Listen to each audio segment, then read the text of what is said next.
Um, when I first started collecting like trading cards, Mhm. I had got a Deion Sanders card. That was like one of the first cards that I got. Mhm. It was so fire. That's what's up. I was the happiest kid in the world. That's what's up. I had to beat somebody up because of that card. Oh, what they tried to take it or something? And they definitely took it. Oh. Yeah, The, they took it. And mm. I've never been one to be like fast or anything like that. Mhm. But he took that mug and ran. And when I tell you, I hawked him down. Oh my God, I've never moved that fast in my life. Well, I'm glad you got your card back. That's crazy. hmm Man, you'd have thought he stole money from me. Mm. Well, I mean, it was a I mean, he very technically valuable did. card to you. And yeah, you're right. You Yeah, paid for it, right? Like, yeah, he technically did. No, I'm just saying like that car was like worth worth a something. lot of money. Yeah. Yeah, so because I think I ended up selling it Mhm. to a card shop Mhm. or something like that when I got older, Okay. and I think they paid me like $600 for it. Oh wow. That's That was at that time. I know that was a lot of money. Yeah. Oh, Yeah, here it is. so I'm trying to if figure I it out. had kept it now, it probably Yeah, it'd probably man, be that even car more. probably be going crazy. Mhm. For sure.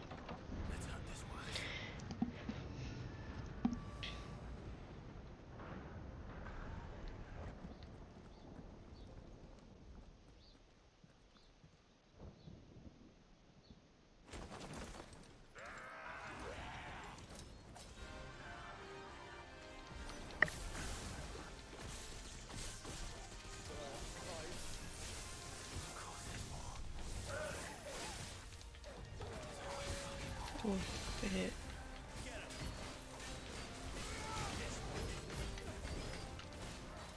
Ooh. I used to have a friend back in the day that played Final Fantasy games and stuff Mhm. like that. Yeah, I love He was the really good Final at Fantasy series. what was I the played game? like almost every one. Oh. He was really good at Soul Calibur. I used to play those too. Is that like a fighting game or is that like a Yeah, game it's a like fight. this? No, it's a fighting game. It's kind of like Street Fighter a little bit. The concept. Yes. Okay. Mhm. Yeah, he used to whoop my ass and that shit. I don't think I ever beat him. Oh wow. Yeah, he used to whoop my ass and that shit. I used to get my get back though, because we used to play. It was on Dreamcast. Mm. And we used to play Marvel vs. Capcom 2. Okay. I used to cook him in that shit. Uh, we would play that for a couple of hours. Mhm. I let him win 17 games, and then I would Nah, cook him in not that 17 damn games. Marvel vs. Capcom 2.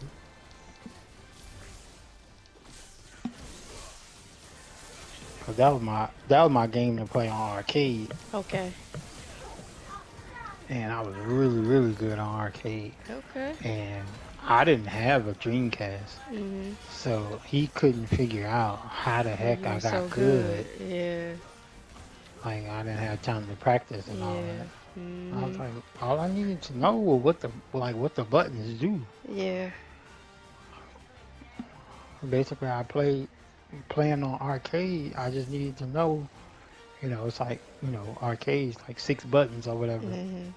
And I was like, I just need to know what those six buttons are on the Dreamcast controller. And once I figured Yeah. that out, you were never gonna win.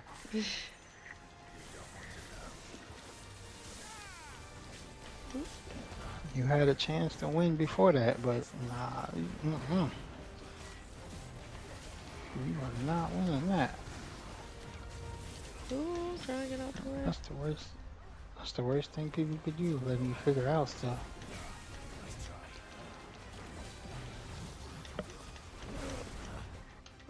Just him now. Ooh. Ooh. You watch you watch baseball? Um, not really. I watch a little bit. I've been to not like a major league game, but like I guess whatever's before that. It was actually pretty fun. But I don't know. I Hmm. just can't get into it for real. Yeah, I did a I I played.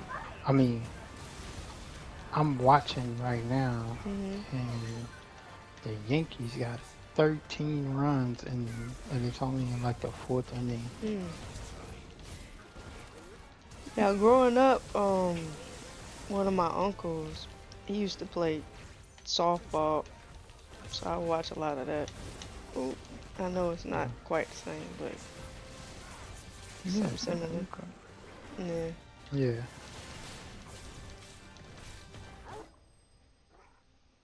it was. I watched. I went to a minor league. I think that's what it is. Minor league. I watched a minor league game too. Mhm. Uh, because in New Orleans they had a minor league team, Okay. so I was able to go to a game. Nice. I'm still to this day never sat through a whole baseball game. I think Okay. that even that game I left at like the sixth inning. I was like, Okay. oh, I'm done here. Well, It's how you hot. say? You say it was hot outside? Yeah. Oh. Mm.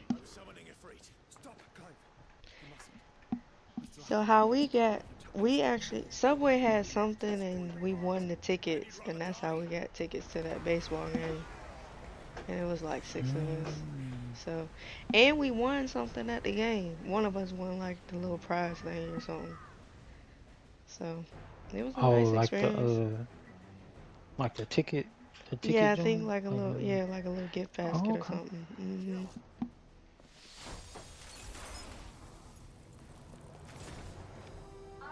Oh, right on time. There we go. Here's backup. Yeah, I went with a group, Okay. and one of my friends I went with caught one of the I I can't remember if it was it had to have been a home run. Hmm. Yeah, he caught one of the home run. Nice. Surprised to see us. It was really good because he really loved You'd baseball though, noticed the so That's general good. agree. that was pretty Even dope. sniffed out a crack in Yeah. the castle You wall. can experience that for And when we sure. saw the heavens come crashing hmm down, we had no choice but to believe them. Cause somebody gave me one time that they caught, It's been and I quite a gave it to day. him, Cool. To what do we owe this honor? and I was like, yeah, Don't this is ask. cool that you thought of me like Thanks for the that, honor. but I'm gonna tell you, I ain't It's good to see you gonna both. really do anything with this. So, this must be Ifrit. But I know where it'll get all the Your proper uncle will love. forgive you in this. Listen to your heart and guide your steel true. Your father would expect no less. That is all. Thank you Mm-mm. for everything, Your Highness. Dion, please. You do realize the only thing we've freed so far is this wall from its foundations, right? Now, if your lord and ladyship's quite finished. Well said, Gav. We have work to do.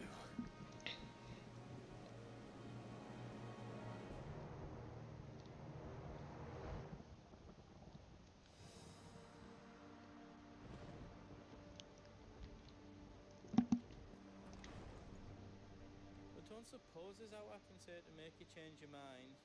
So I'll just tell you to stay safe.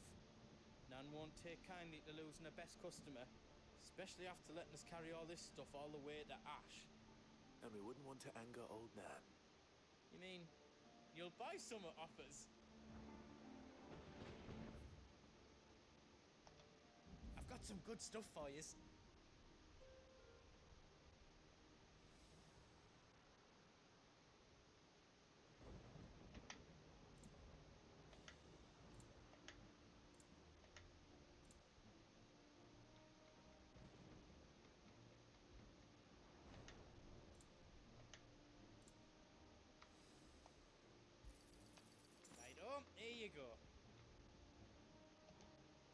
done then.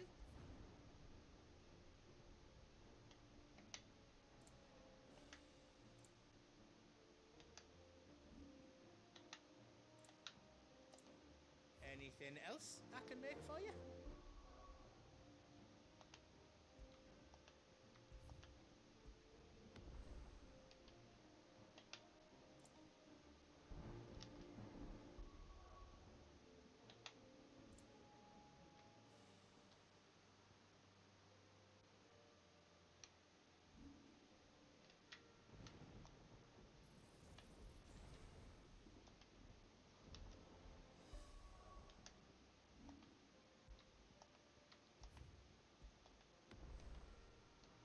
Alright.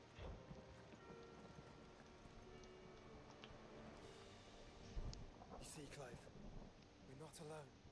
If we are to win the day, we must all play our part. And ours. Ours lies beyond those doors.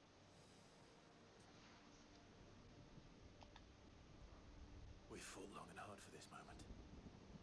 Sid's dream, our dream, is within our grasp. We need only endure this final trial, and we shall. Together.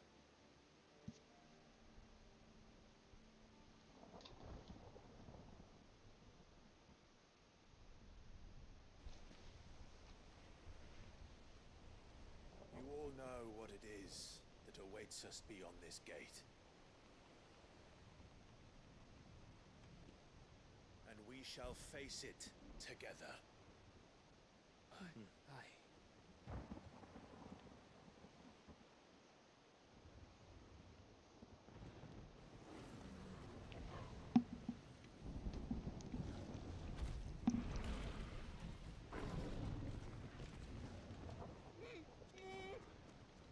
It seems our hosts would rather we remain.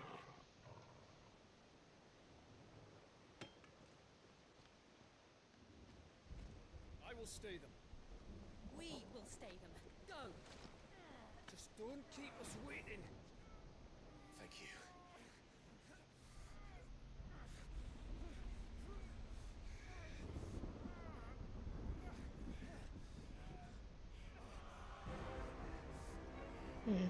It's about to be a fight.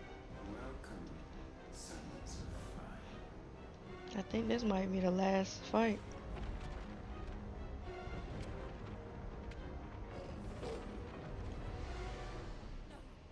No, not Torgo. That's crazy. What they do with him?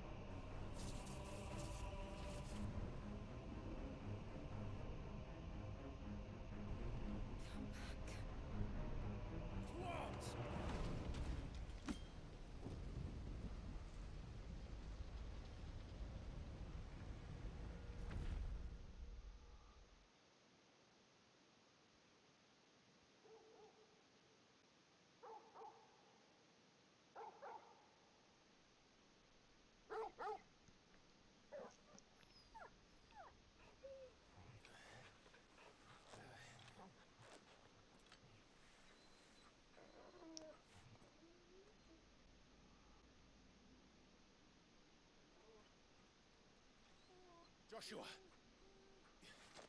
Joshua! Wake up! Clive, is that you?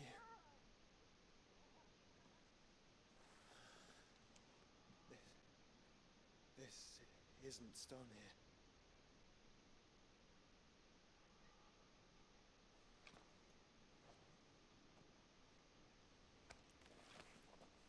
Welcome to our darkness.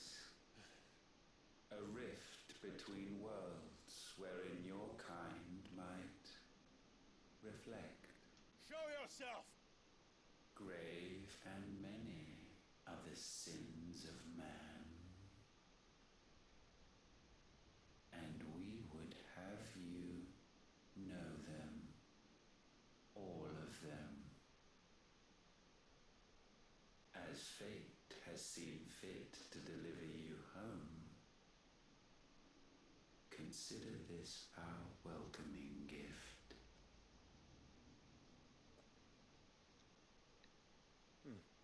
It would seem we are trapped.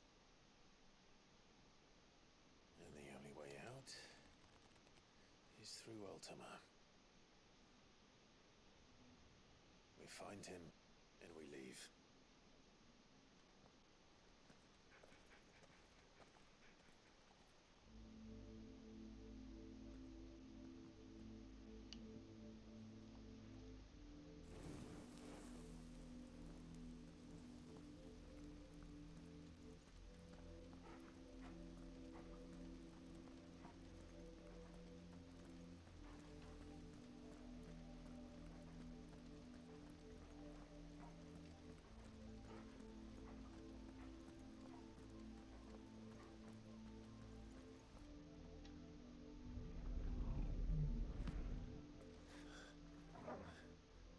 If you are to comprehend the full extent of your transgressions, we must go back to the beginning.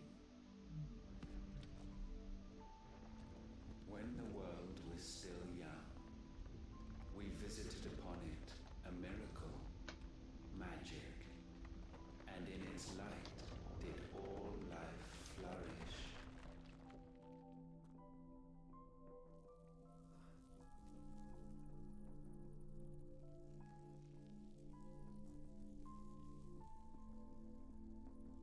Yet the price for this boon would prove heavy. A pall descended upon the land, painting the horizon black as night. Though we labored to forestall its spread, in this one endeavor we stood powerless. And so we fled, that we might endure, that we might discover a means of salvation.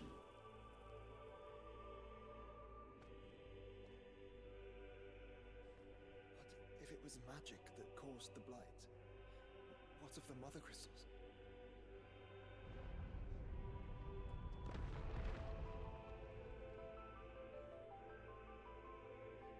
I expect he'll tell us soon enough.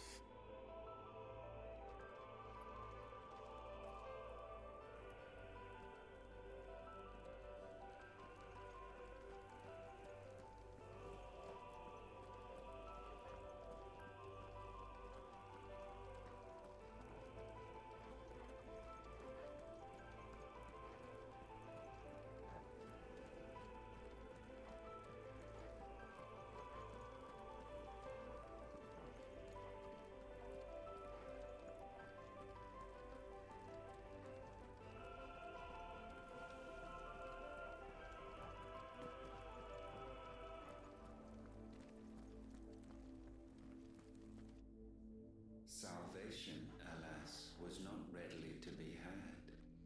First, we would require a land unvisited by the stain of corruption. An unprecedented journey lay before us, one beyond the limits of our fleshly bodies. And so we cast them off. Thus, stripped to our very spirit, did we find our new paradise. A land as pure as driven snow, Valisthea. There would the true work begin, for the black crept yet behind us. And soon did we arrive at a solution. The illness having spread to every organ, there was but one escape from this fate: to start afresh. With a new world. The one for which Barnabas labored. A paradise free from the blight where his God awaits. And where, if we only forfeit our wills and abandon everything we hold dear, humanity can join him. So, Ultima would have us follow in the footsteps of the king. And follow we shall. For now.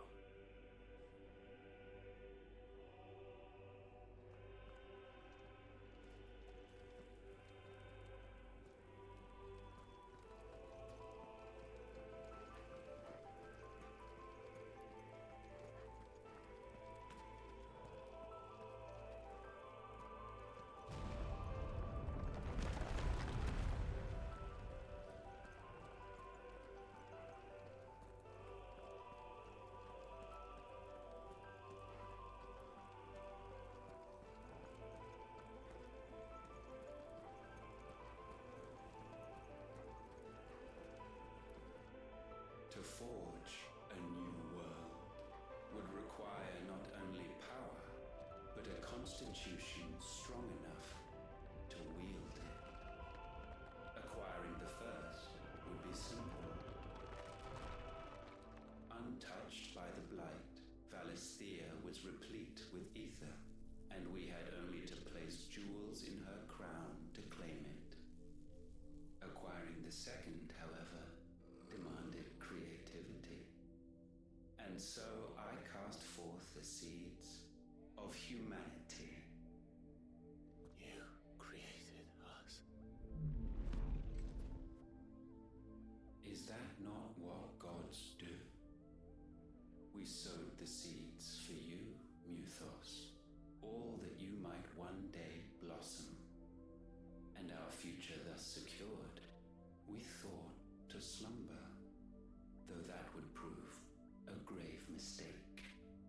For it was as we slept that man committed his greatest sin. He awoke.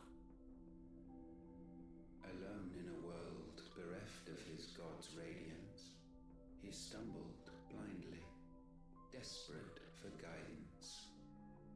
Finding no light, he sought to kindle his own. And from that single errant impulse was his will born. Having discovered himself at last, man turned his eyes inward and found he desired evermore that which only magic might afford. So wars were waged and brothers slain for custody over that dwindling resource, and the land, she wept tears of black.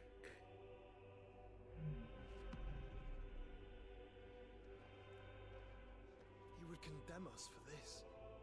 Surely he cannot be so blind to his own hypocrisy. Not blind, just unwilling to admit the truth. Though we're one and the same.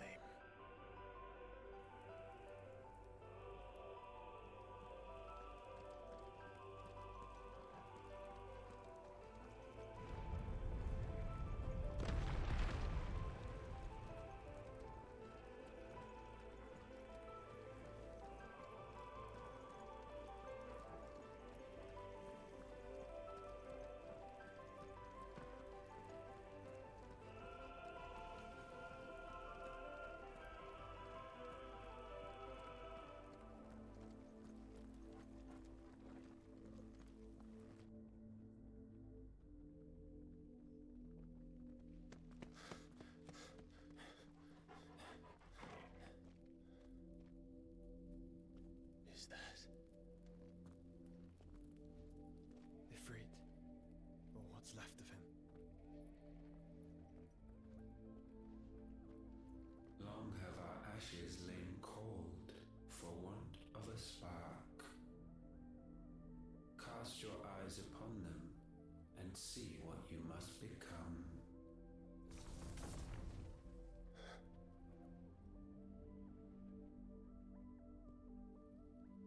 Valisthea cannot endure a second claim upon her being. The avarice of man drives her ever closer to destruction. But she may yet be saved by you. It is what you were born to do, why we nursed you and fed you as your own mother should have. And now that you are fully grown, our Muthos, it is time at last for you to serve your purpose. to right your wrongs? If our sin is wanting to survive, then you are as marked by it as we are. The fault is yours. Our wills were born because you abandoned us. And now, you would have us forfeit them. All for a place in your new paradise. Do you imagine yourselves worthy of one? Mankind has no place in our world. Is this truly so difficult to comprehend? We only ever require you, Muthos, when the time comes to bid this wretched realm farewell. None shall follow, none shall remain. What do you mean, none? This is our world. Once the land's rebirth is complete, humanity will have served its purpose. Why would we continue to suffer that which has caused us so much vexation? Because the land doesn't belong to you. It belongs to us all!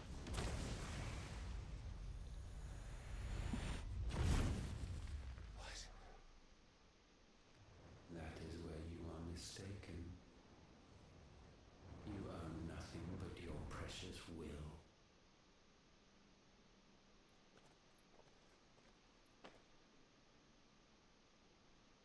Brother.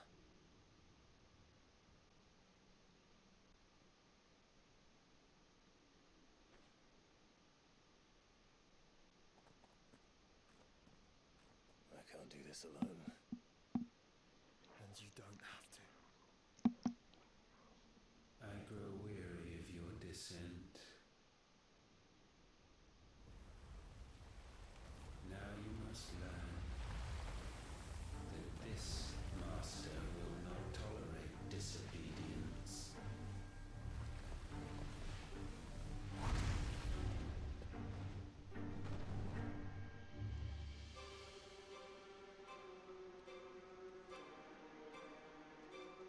My friends, my family.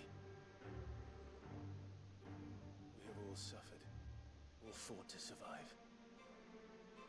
This world may be flawed. It may be broken. But it's all we have. And if we can't share it, I see only one other choice. You have to go. You may have created us, Ultima. But it's time we lived on our own terms. This isn't your world anymore.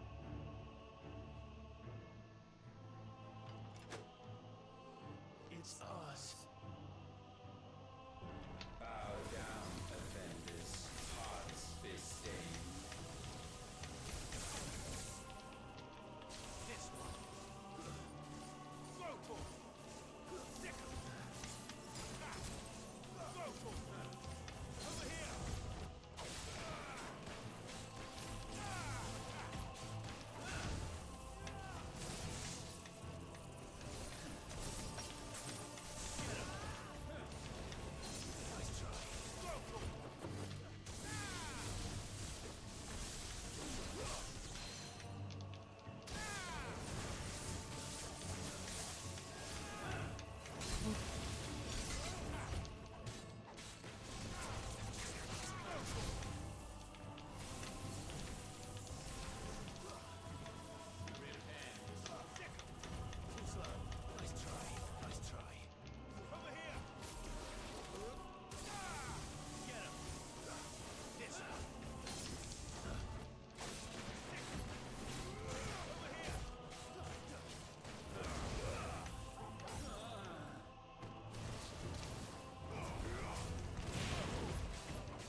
Appreciate that.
Gifted this chance, and still you would raise your hand against the Lord. What now? The darkness bends.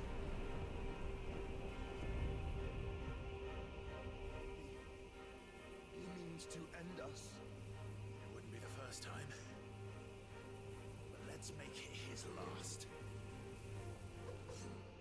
Your fate is inexorable. Surrender the vessel unto the darkness. Surrender it unto us.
Okay.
your soul remains heavy with sin.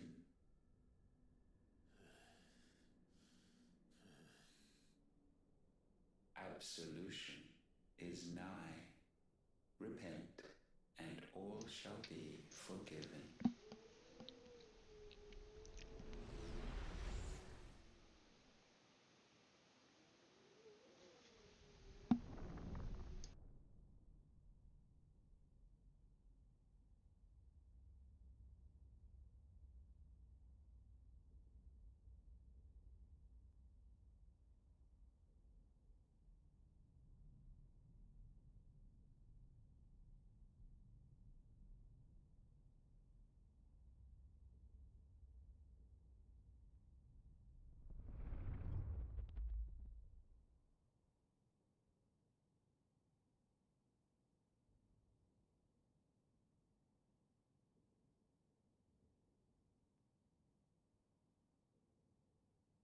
Tell me, Clive, how many lives have you saved since taking my name?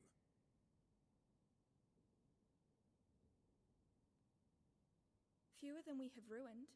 Wherever we go, we leave a sea of tears in our wake. These are the wages of your will, son.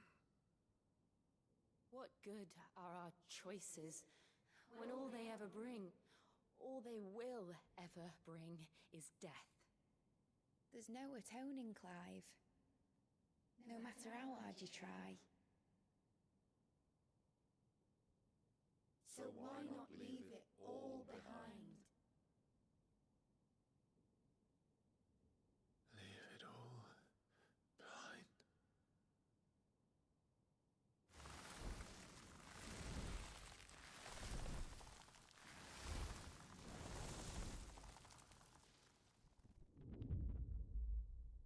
Clive!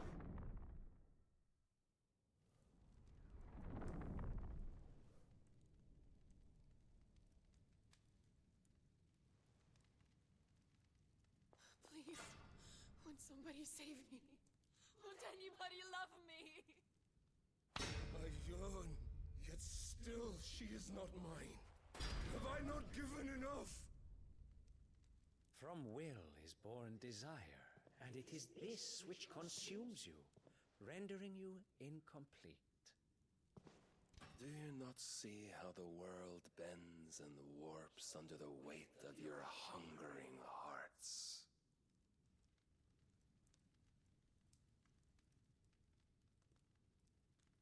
What if it could all just go away?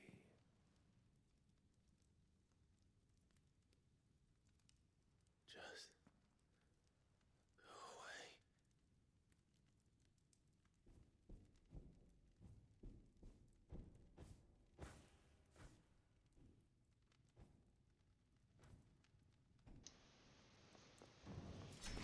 Clive!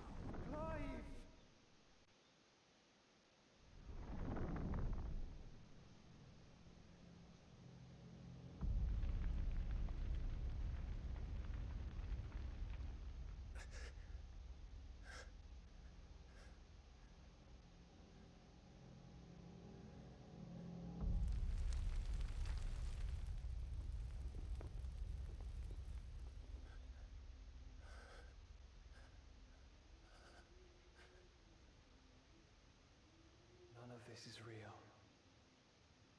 Wake up. It's time to go home, Clive.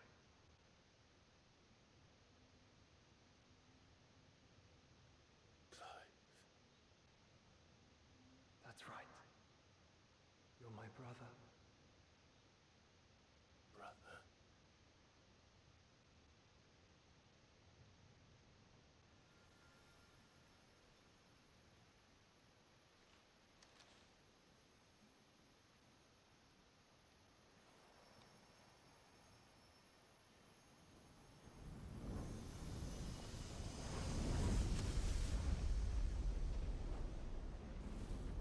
Come.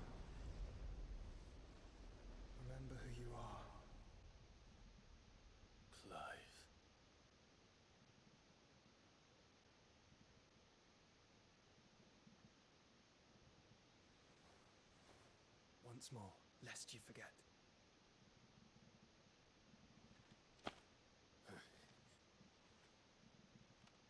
My name is Clive. Clive Rossfield. Look, Ultima.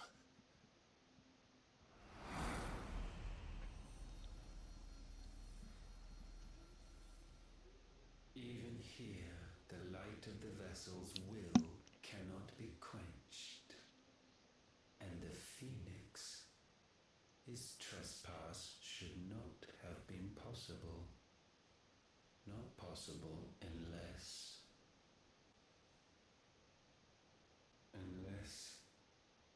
he has been with Mythos all along. The mark of the Phoenix, emblazoned upon his heart, made manifest by the power of will alone. The power of creation. Can it be? Are their wills truly so potent? Are you still talking?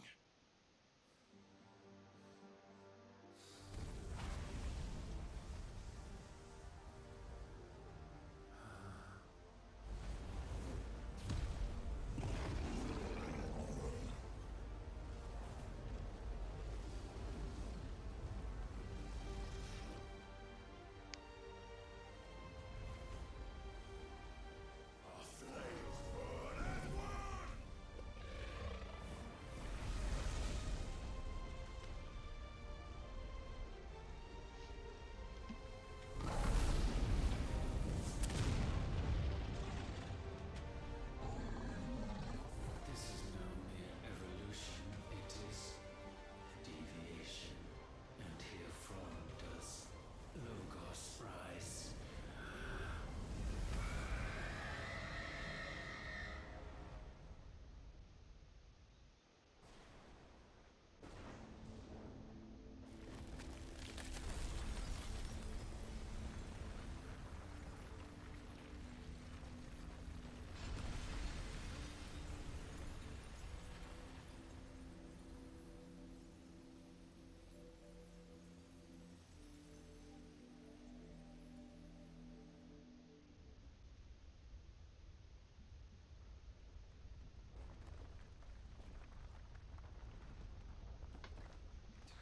Damn it, Clive. Wake up.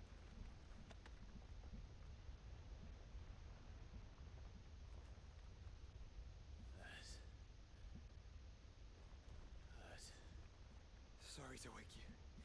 I think it may be time to leave. This place.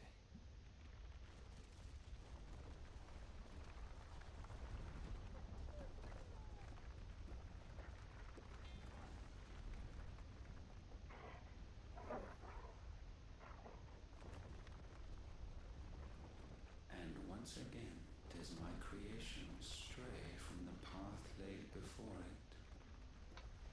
Steeped in conceit, you fancy yourself a god. You embrace Logos. But we will put an end to this hubris. What are you talking about? In the halls of origin does our true power quicken. And there shall you be made complete. Soon, Mythos, soon you will discover how little you know of suffering.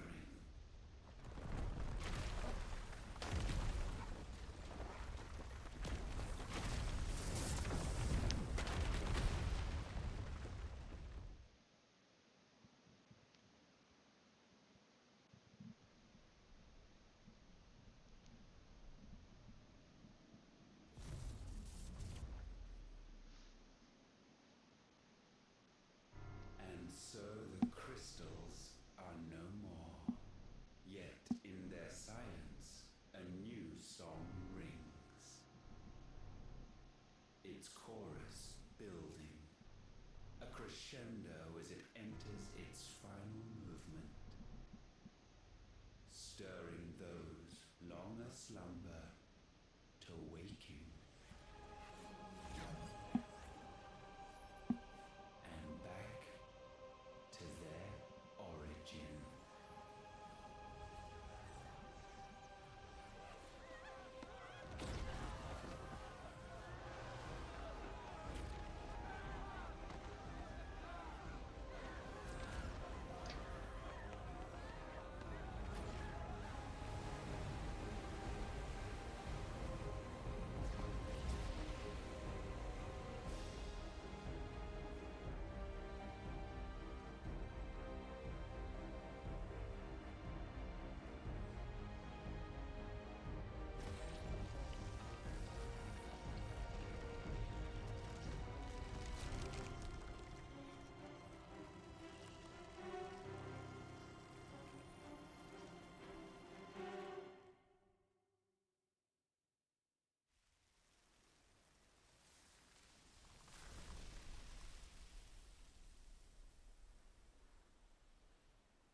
Bloody crystal's cracked.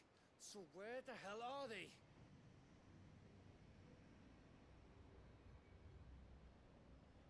Oh, fuck me.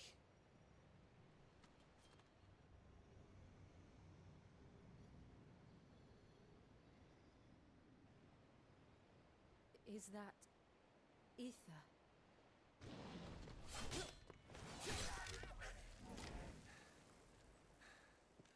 What in good Grieger's name is going on? This is wrong.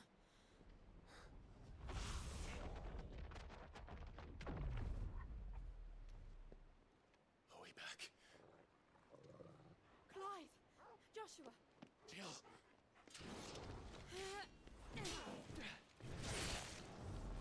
Is everyone all right? We're fine. What happened? Too much to explain here. Mate! We're leaving! Now! Everyone, fall back to the ship!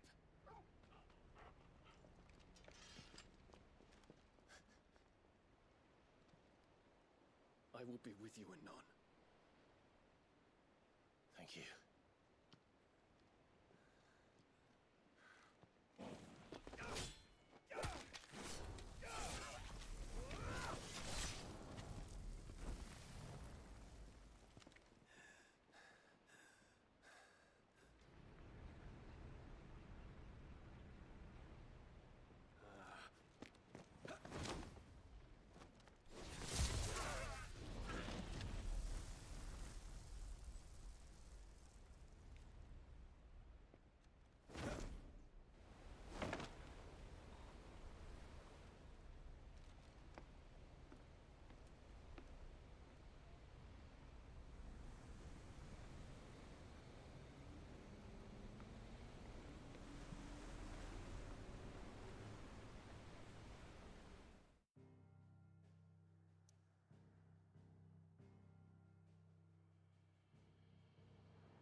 I need to tell everyone what happened at Drake's Spine, and I'm going to need Otto's help.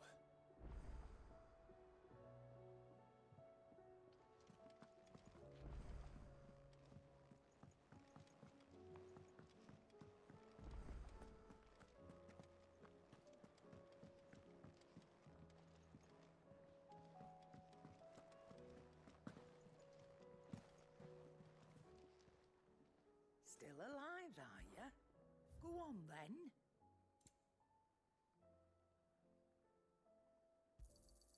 It'd better all be here. You'll not find a better price than that. It'd better all be here.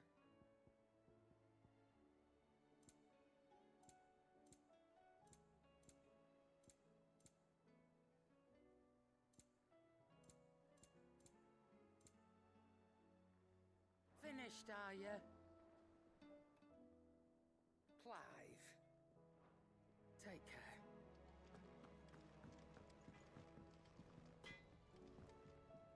So what do I owe the honor? Not saying Fordian, do you?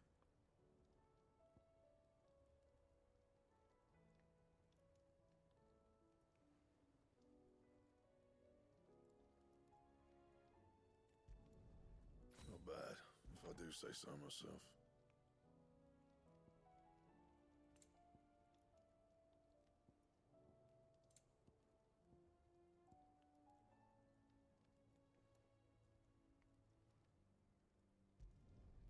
No scratches, right? Anything else? Trouble with your gear, or... So, what'll it be?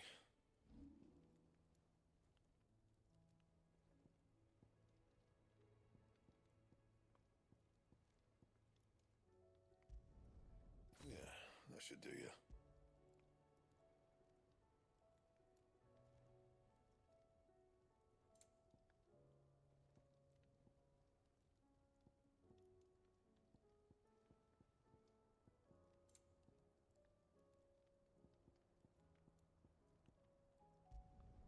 You can thank me later.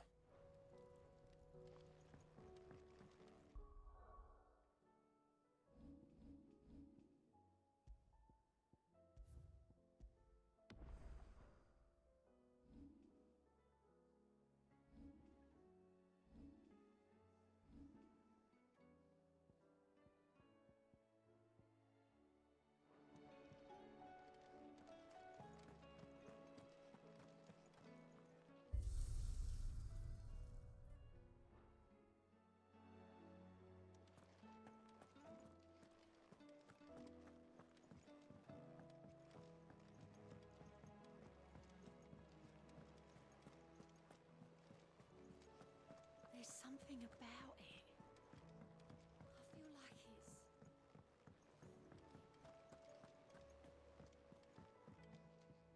Clive. Allow me to educate you. I have the details here. Study it well, Clive.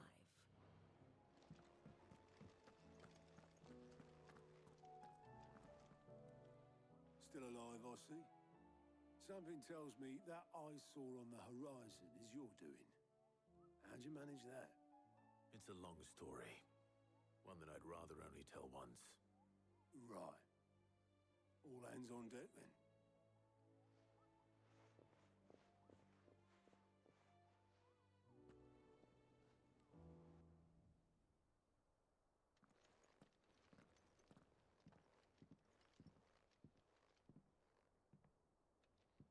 Is this everyone?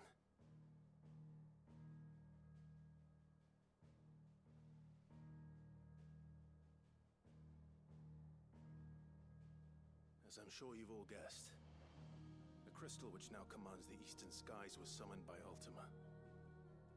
He called it Origin. Though the significance of that name is as yet unclear. What does it matter what it's called? Its emergence tore Twinside asunder and wiped my homeland from the map.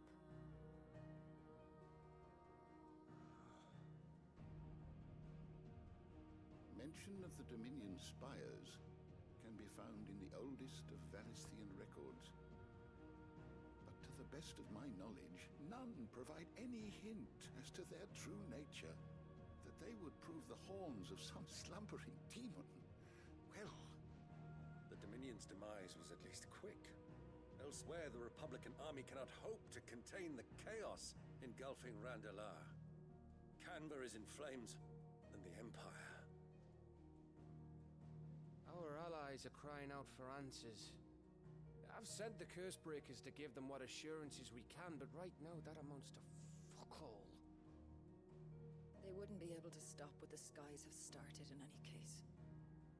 People here and across the realm grow sicker with every passing day.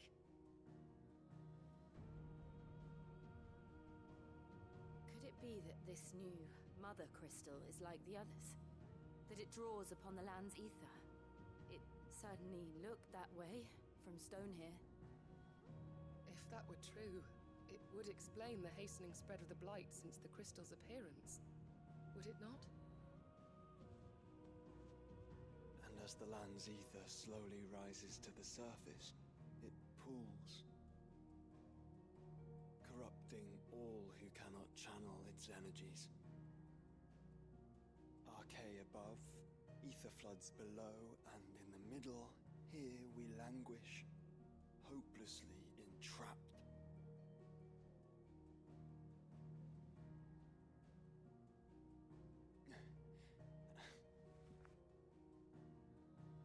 It's all right. When we faced him at Stone here, Ultima told us his true power quickens in the halls of origin. Needless to say, we cannot allow that to continue. If we are to stop him, we will have to find a way into the crystal. How are we going to manage that then? It's up in the sky. And fast as she is, the Enterprise can't fly.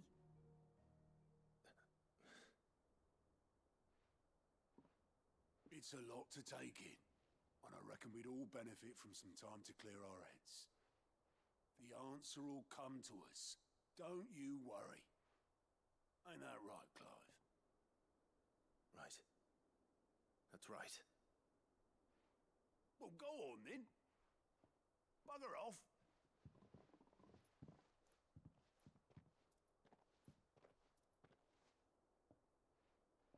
Same goes for you, Clive. You won't solve anything like this.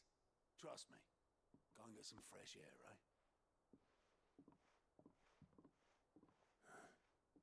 Thank you.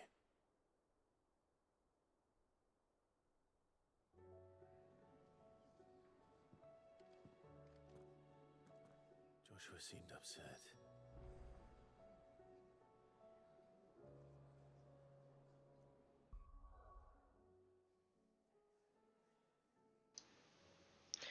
My day is coming along pretty good. I had a kind of busy day earlier.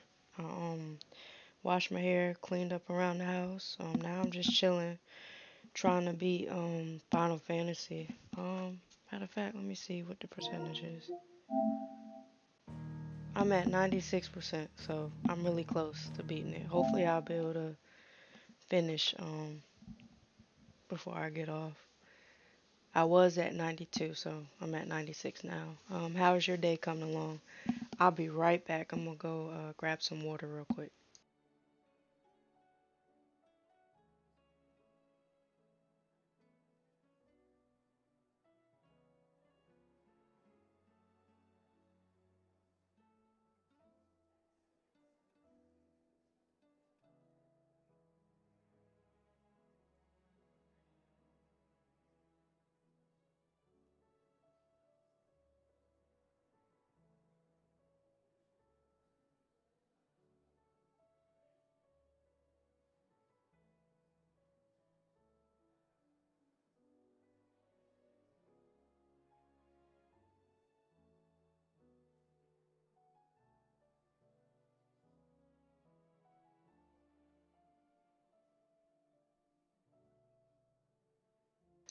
Appreciate you coming through though. I feel that. I was surprised to see you. Oh yeah, I'm trying to beat it. Oh, Mike taking a nap. Well, you enjoy your nap then.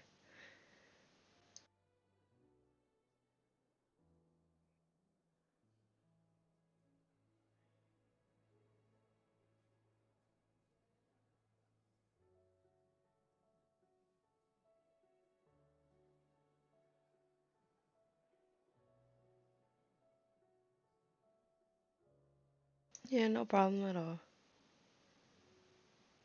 Yeah, I was busy this morning, Walla. I'm chilling now. Appreciate you coming through.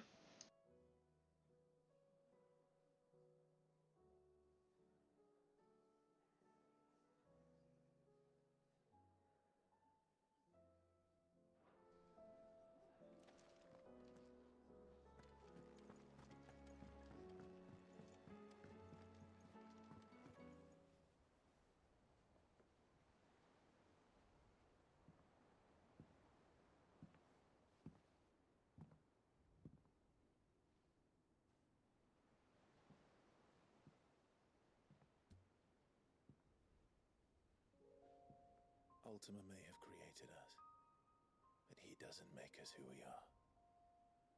Only we can do that. And if he would have us fight for our survival, so be it. It's what we've been doing all along. Much like Ultima himself, it would seem. His new world being naught but a means to survive. And so, You're welcome. we must contend to decide which of us shall inherit the land. Should Ultima prevail, it will mean death for us all. Of that, we can be certain. But even should he fail, what world awaits us? A withered, godless place, where our newfound freedom will most like prove a chain in itself. I'm looking forward to tomorrow. I'm excited. Hopefully, the team does well. Appreciate you asking. Has the will to break it. It won't be easy. It may take generations, centuries of suffering. And that is if everyone plays their part. But it will happen. And when it does, it will be on our terms. That is the world that awaits us. Indeed. And what better world could one wish for?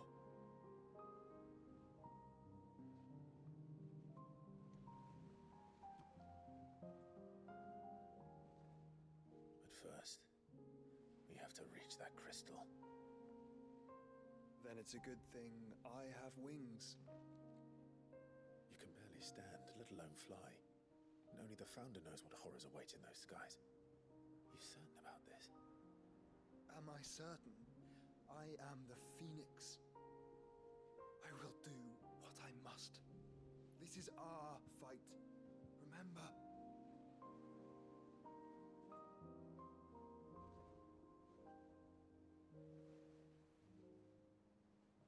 All right. I yield. But only what you must, yes? I'm still your swan shield. That you are. And what of my wings? Lest you forget, you go to stand against a god. I would not have you succumb to fatigue before the fight begins. Ifrit, your brother mentioned that some few of the dominants who had lost their power to you were still able to prime. Is that true? It is. But their icons no longer submitted to their will.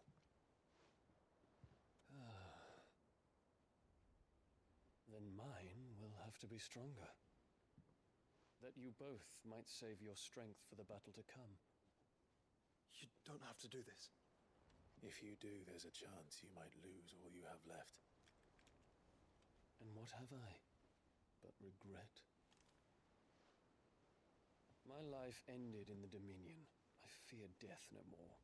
Besides, I would have words with Ultima. He has much to answer for.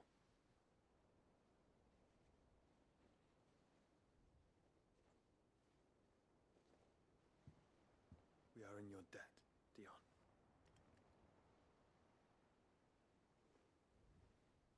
We can speak of debts when this is over.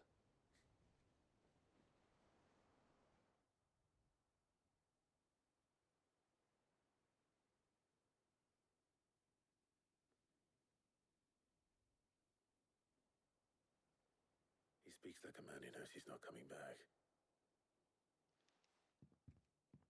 And has come to terms with that. That doesn't mean that we have to, does it, Clive? Time to talk to Jill. I only hope she understands.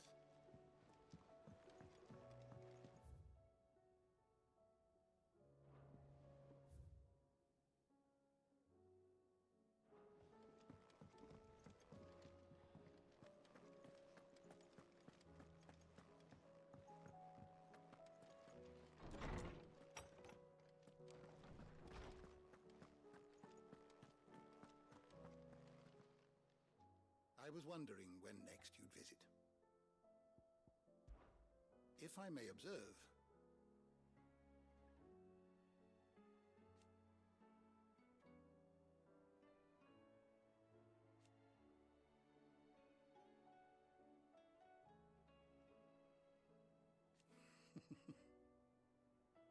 history can wait.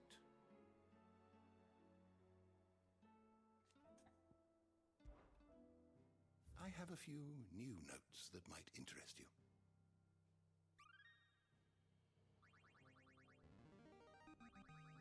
I have quite the find for you today. You wish to study the tomes?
Come to wish on a star. That might not be such a bad idea. This is it, Jill. You know what I have to do. Why I have to do it. There's no turning back now. This is where our journey was leading us. Where it will end, for better or worse. I could pray to Metia for you. But you'll be all right, won't you, Clive? You always are. I did promise we'd watch the moon together. I'll be waiting.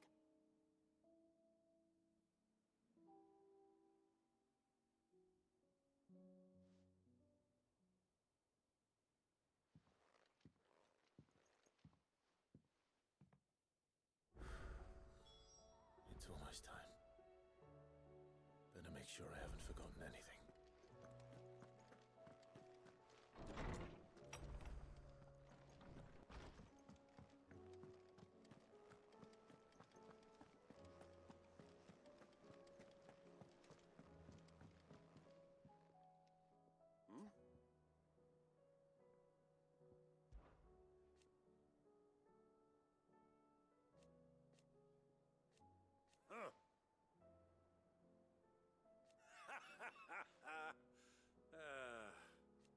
Thank you, Uncle.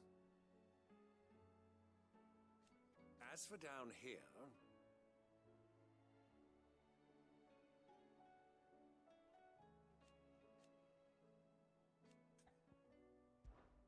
Clive, my boy! Rutherford informs me that we owe you our thanks.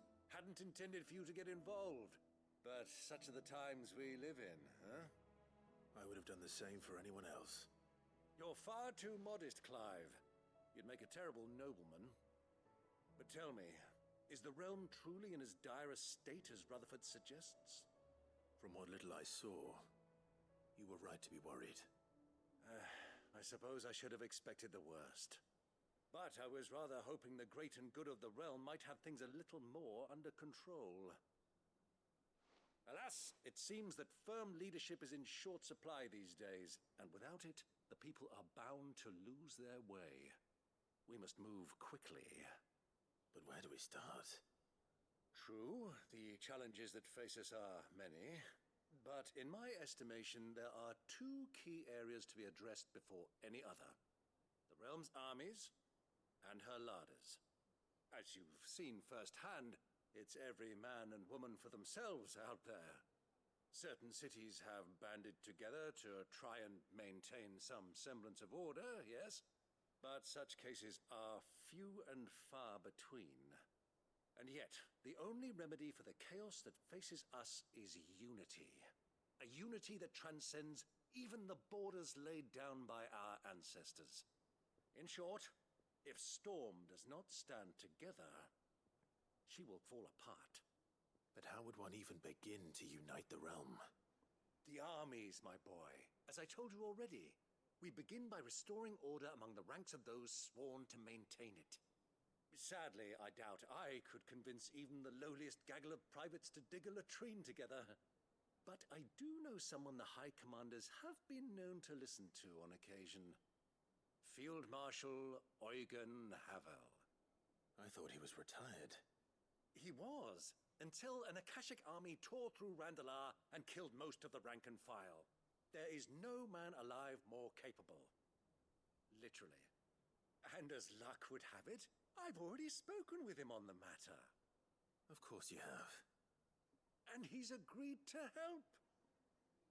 On one condition. That he first speaks with you personally.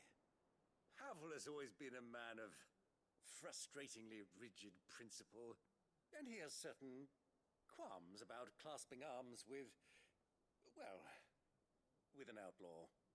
I extolled your many virtues as best I could, of course, but the old goat was adamant that he be allowed to appraise you in person. You don't mind, do you, my boy?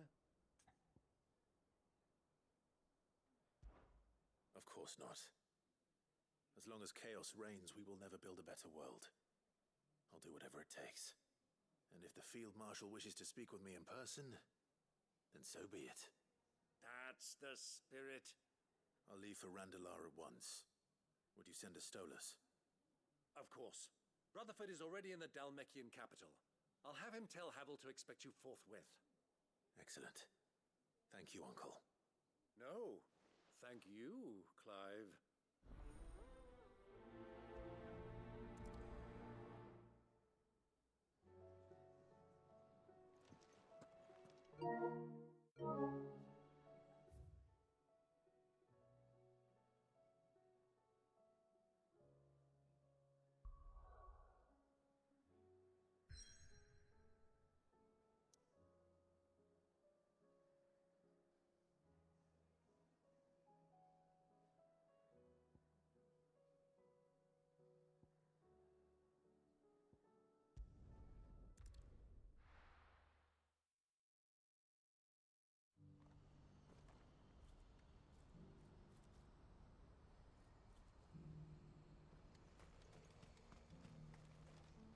Well met.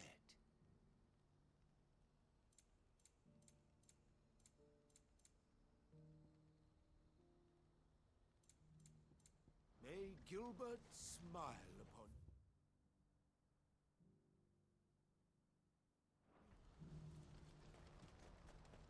Do you see that too?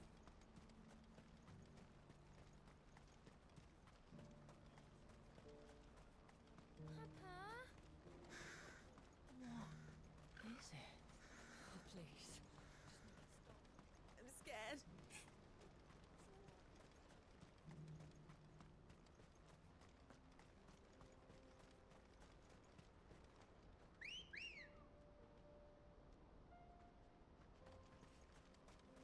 Ready, go?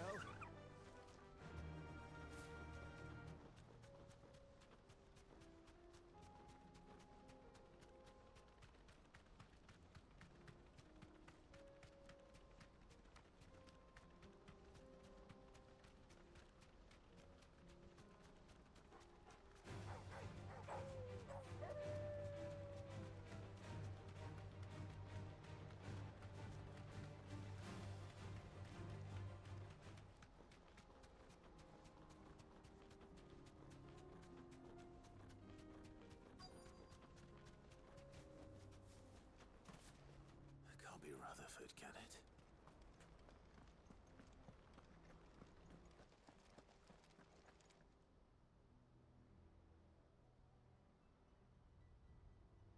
Turncoats and cowards, the lot of you! If it's a fight you want, it's a fight you shall have! Allow me. I don't need your... Please, Field Marshal, oblige him. This won't take long. You're right. It won't. Men, finish him.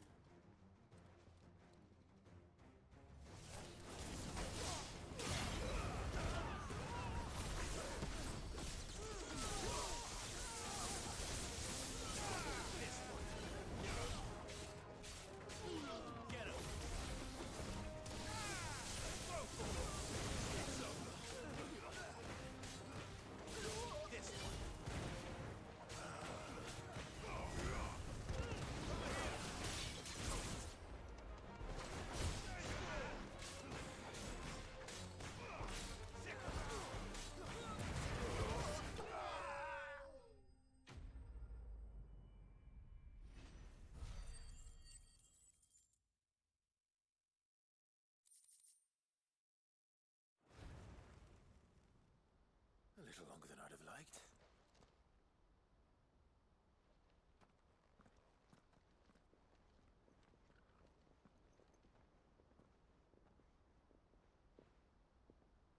Field Marshal Havel, I presume. Are either of you injured? No, my lord. You arrived just as our escort turned on us. Fucking traitors! I'd heard reports of soldiers in the outlying regions abandoning the oaths they swore. But I hadn't thought the corruption had reached so close to the heart of the Republic. It's a fucking disgrace. Your interfering old bastard of an uncle tried to warn me, of course. My lord Marquis. Or is Sid the Outlaw more to your liking? Call me what you want. It doesn't change who I am. Or the urgency of the message I bring. My uncle has a plan to right the realm, and he needs your help to see it through. Before I agree to anything, I'd have you answer one question. What do you stand to gain from all this? I won't deny that I might benefit from further chaos. But I seek a new beginning for all of us. And while the choices I've made may not always have been the right ones, I know I made them for the right reasons. For so long, so many of us have been told how we could live, how we could die, when it should have been our decision all along. Now we have a chance to put things right. But in order to take it, we must stand together. Even if it be beside those with whom we don't see eye to eye.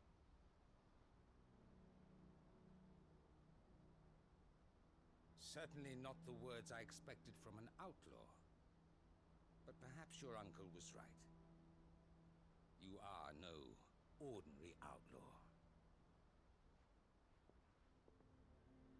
I'll never hear the end of this. All right.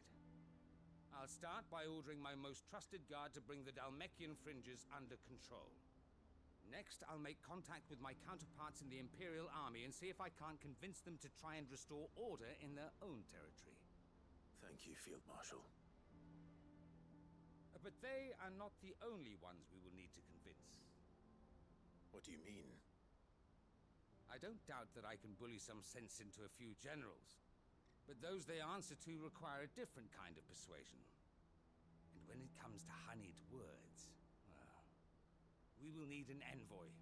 One who can court even the most stubborn of statesmen. You, perhaps.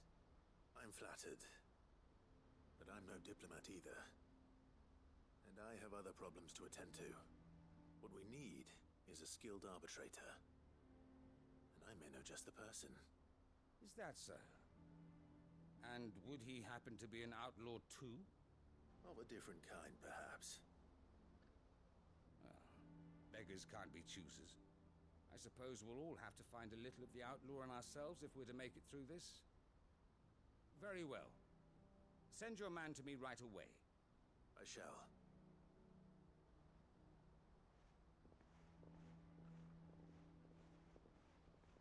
My Lord Marquis. Your Lord Uncle bade me escort the Field Marshal to his manor in Port Isolde. And I will see that my associate joins you there. Very good, my lord.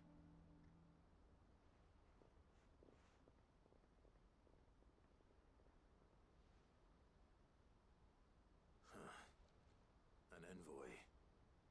I'm not sure I'm the man to talk anyone round. I can barely convince my brother to take his medicine. No. This is a job for someone with experience. Someone like Quentin. I hope I can convince him at least.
Quentin, I have a proposal for you.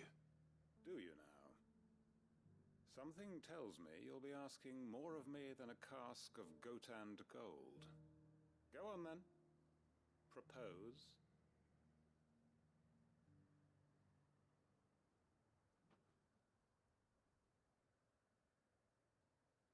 You'd have me convince the chiefs and chamberlains of the realm that they should simply swallow their pride and do the one thing that has proved impossible for thousands of years. Was there anything else? Perhaps I can fetch you a meat pie as well. I know it's a lot to ask, but I can think of none better suited to the role. And you'd have me give up what little I have left to do it. I told you, Clive. The people of Lostwing are my family, and I cannot abandon them. You'll have to find someone else. I'm sorry to hear that. So am I. And why might that be? What he's asking. How's it any different to what you've done so far? They want you to speak for those who can't speak for themselves. That's what you do best. If it's the vineyard you're worried about, we'll see that the grapes are picked and the tons filled. You know we will. It's not that. Then what is it? You said yourself we're family. Don't you trust us? You know that's not what I'm... Then what are you saying? That only we are worth saving? Why turn your back on everyone else?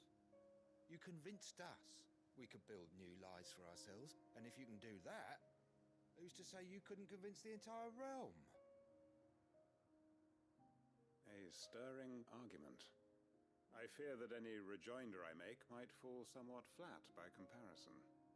So you'll join us? Where do you need me? Field Marshal Havel will want to speak with you in person. He's currently in Port Isolde. I can arrange for a party of Cursebreakers to accompany you there. What's good? Appreciate you coming through. Appreciated.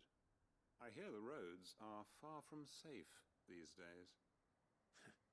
Hopefully not for long. My uncle will want to know that his plan is taking shape.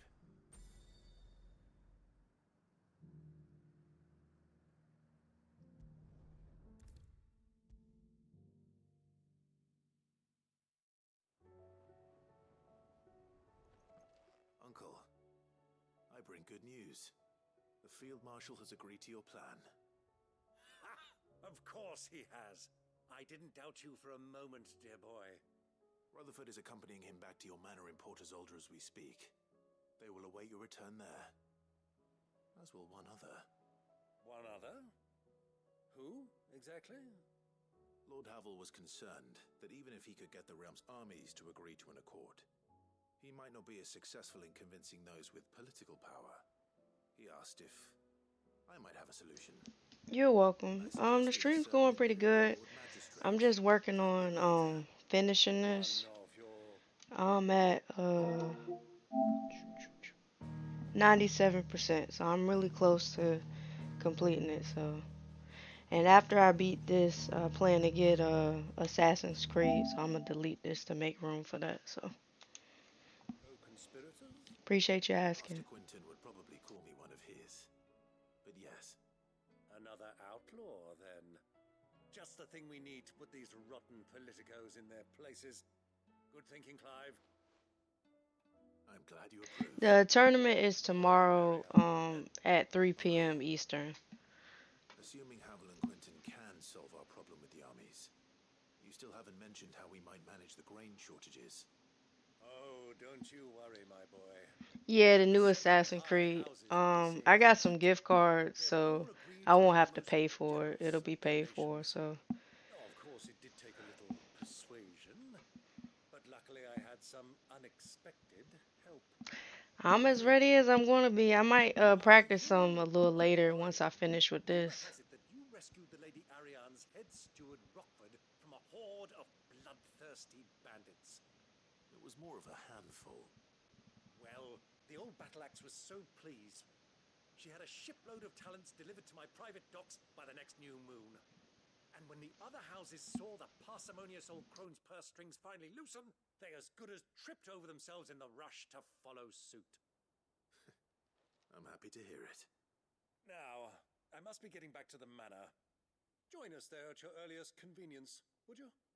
Of course, Uncle.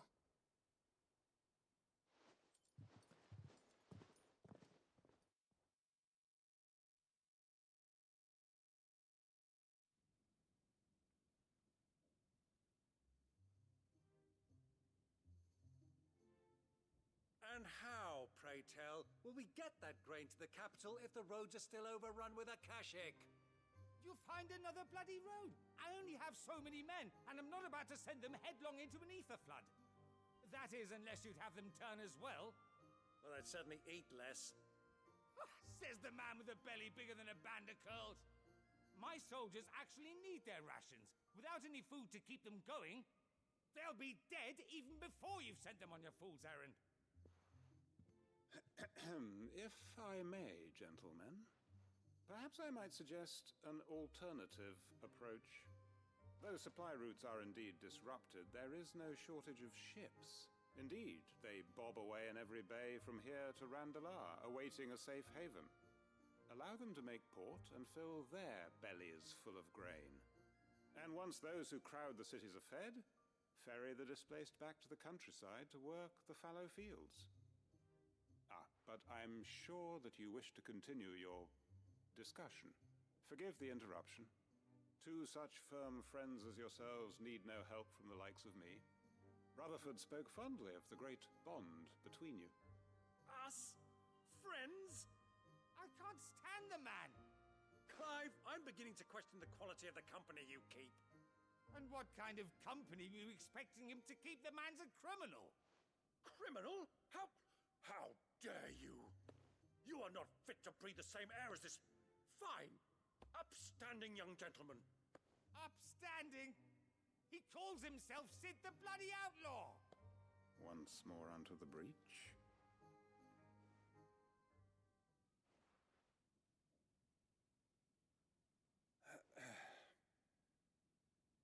Shall we begin again?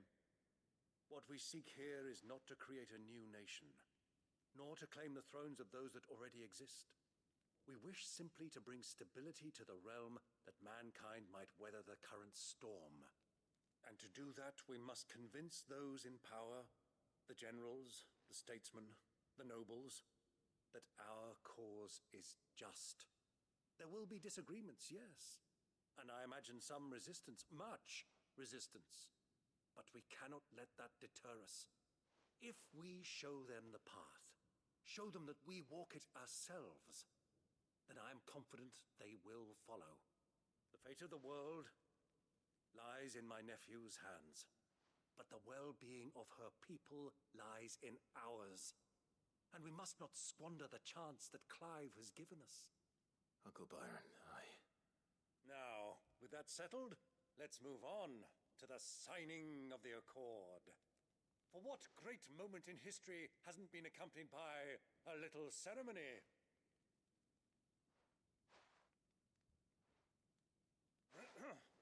Citizens of Valisthea, I present to you the Triunity. Rutherford, Mike Will.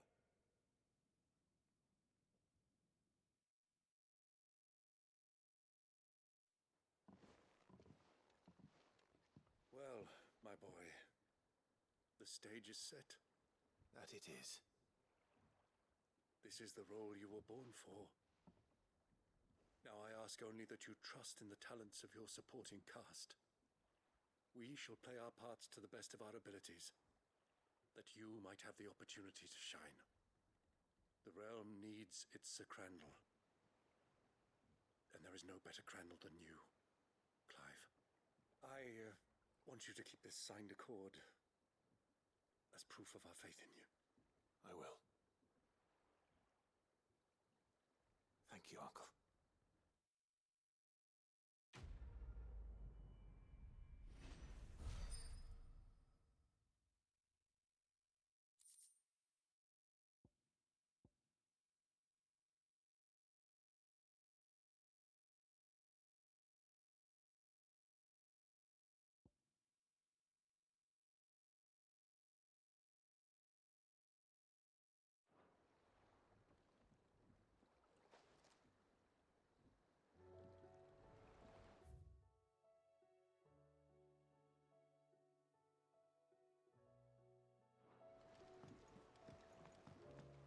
What do you think that thing is?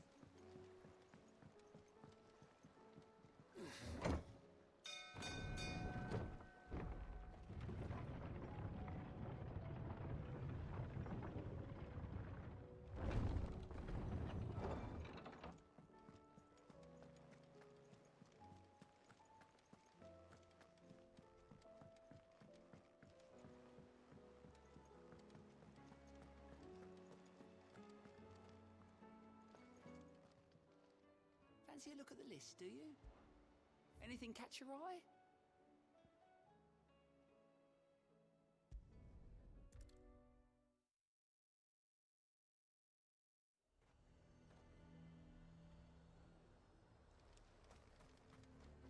Do you see anything you like?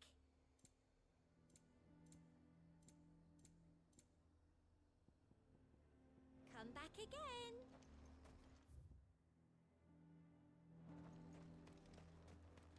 The garrison is threatening to pull their sentries from the markets if we don't cooperate. I would speak with this Duke.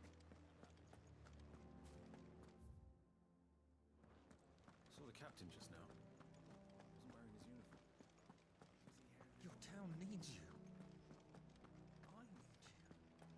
The Duke would have me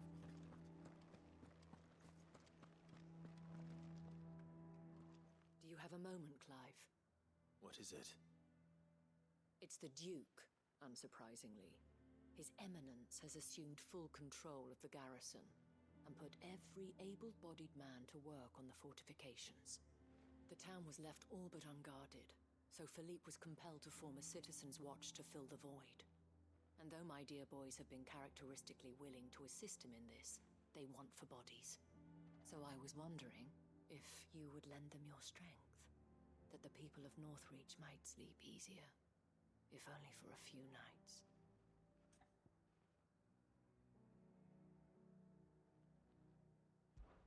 Of course. Whatever you need. Thank you, Clive. What would I do without you? Philippe told me he had men stationed at... Where can I find the mistress of this establishment? Here, my lady. To whom do I have the pleasure of speaking? My name is Sabine, and it is my displeasure to be the daughter of the Duke of Oriflamme, who I understand is causing you and your town no small amount of trouble. I wish to speak to you about what might be done. Very well. Let us speak. I trust you'll forgive me, Clive. Absolutely. Our conversation can wait. Please, proceed. As you know, my father is a most overbearing and supercilious man, and I join you in objecting to his every action. Indeed, I owe you my thanks for continuing to argue against his reckless plans. Yet I fear he is not one to be swayed by reason. No. He must be made to face the consequences of his actions. And who would make him do this? I would. Myself and several other like-minded individuals. Were you to join us, we would surely have the strength to drive him from Northreach for good. Does that not seem a trifle... drastic? Drastic action is precisely what is called for. Unless you are content to see your people downtrodden and dispossessed. My father would have it that citizens exist only to serve the Empire. That they should be forced to make every sacrifice to ensure her revival.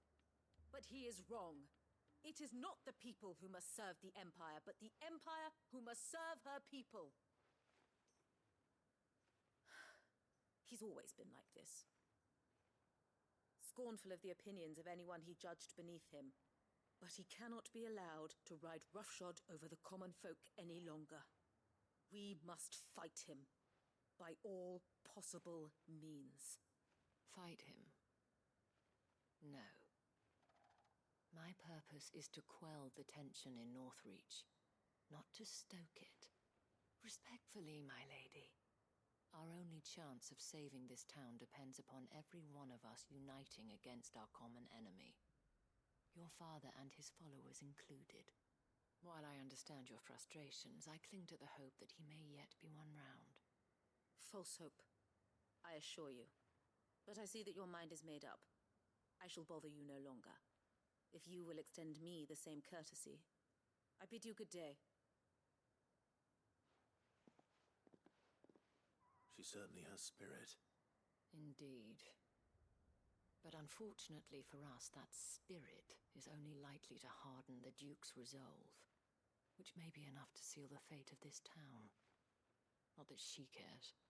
This is all about her and her father. Families. I'm sorry, where were we? Ah, yes. I was about to tell you of Philippe's plans for the town watch, but perhaps it's better that you heard them from him. I believe he's in the market, if you'd be so kind as to seek him out. Right away.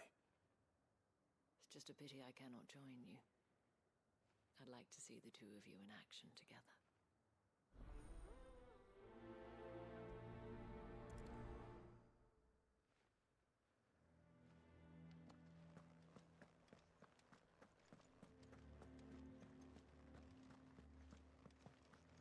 Your town needs you. I need you. The Duke would have me come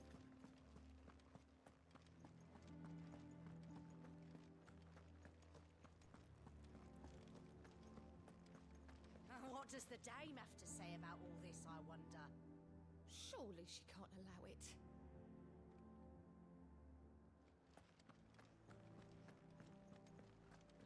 So you are content to abandon... Please, I beseech you. If you are a true son of Northreach, you must fight to defend your home. That's exactly what I am doing, milady. Or trying to, at least. The land is crawling with fiends, and someone has to keep watch. Even when our true enemy is hiding in the garrison? Fine. You're not the only able-bodied man in Northreach. Thank you so much for your help.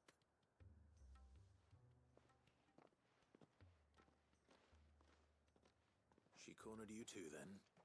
Could hardly get a word in edgeways. Like father, like daughter, eh? She made an uninvited appearance at the Vale earlier, hoping to convince the Dame to join her in fomenting rebellion. I bet that went well. Her ladyship seems to have a way with people. Anyway, what brings you here? Our mutual friend thought you might welcome some help. Oh, she did she? Right as always. In fact, you're just the man. We've had some reports, you see. Sightings of, you know what. They're back. Seems that way. All over, too. We haven't been able to confirm anything yet, but if you're willing, you could go and see what's what. Right. Where should I look? You know Grieger's Weep? One of the sightings places them somewhere on its shores. I'm on my way. Thank you, Clive. I'll look into one of the other sightings. Let's rendezvous back here later.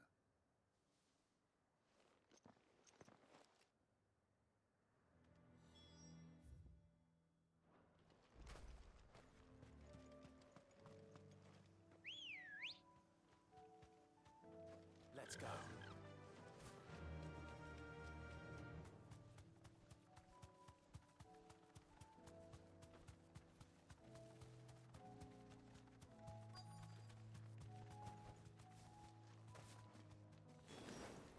Damn it. The reports were true. I need to stop them before they get to the town. Get him!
Call that a test, Ultima? Clive, it's me. Are you all right? I am. But it seems the reports were true. The thralls have returned. I dispatched the few that I found, though. Well, there's something, I suppose. But what were they doing south of town? They all came from the north last time. We might be able to fend off an attack from one side or the other, but from both? Do you have eyes in the north? Some. I should probably go and have a look, though, just to be sure. You head back to Northreach. I want you there just in case war breaks out while I'm away. What do you mean? Her ladyship's been busy working her magic on the townspeople, stirring up ill feeling towards her father. But she'll have her marching on the barracks if we're not careful. What? This is exactly what the Dame was afraid of. I'll do what I can to calm things down. Be careful out there, all right? Don't worry, I'm not like you. One sniff of those things and I'm running back to town screaming blue murder.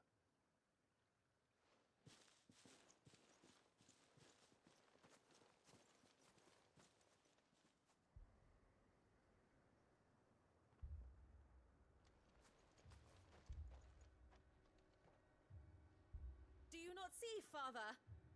The people of Northreach have given enough, and only a fool would ask for more. Listen to me, Sabine. Where would our people be without their country, hmm? The Empire is their sword and their shield.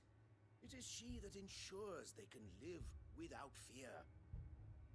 And now she teeters on the brink. Without their sword, how will the people fight? Without their shield, how will they protect their kin?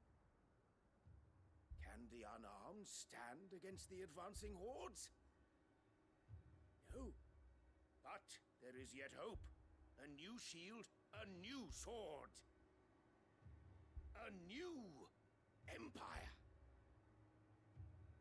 We can rebuild Sandbreck, just as Great Grieger wills it.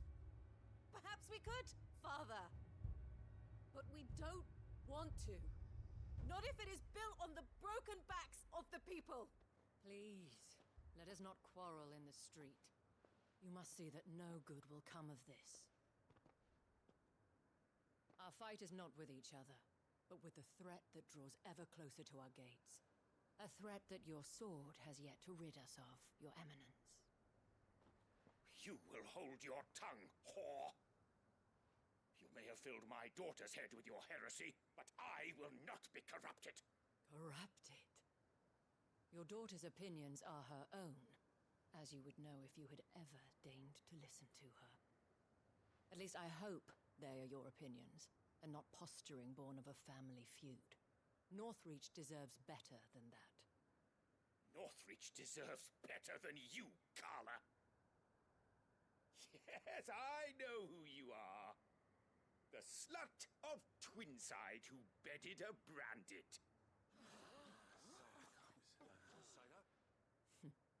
Jealous, are you? That a woman might choose a bearer over a pious man of Grieger. Clive! I met a swarm of thralls coming south from Oriflamme. Hundreds of them. Too many to count. No. Work on the fortifications has scarcely begun. We will retreat to Caer Norvent and there make our stand. Did you hear me? That was an order! While this is but a heartfelt plea, let us make our stand here and protect our homes.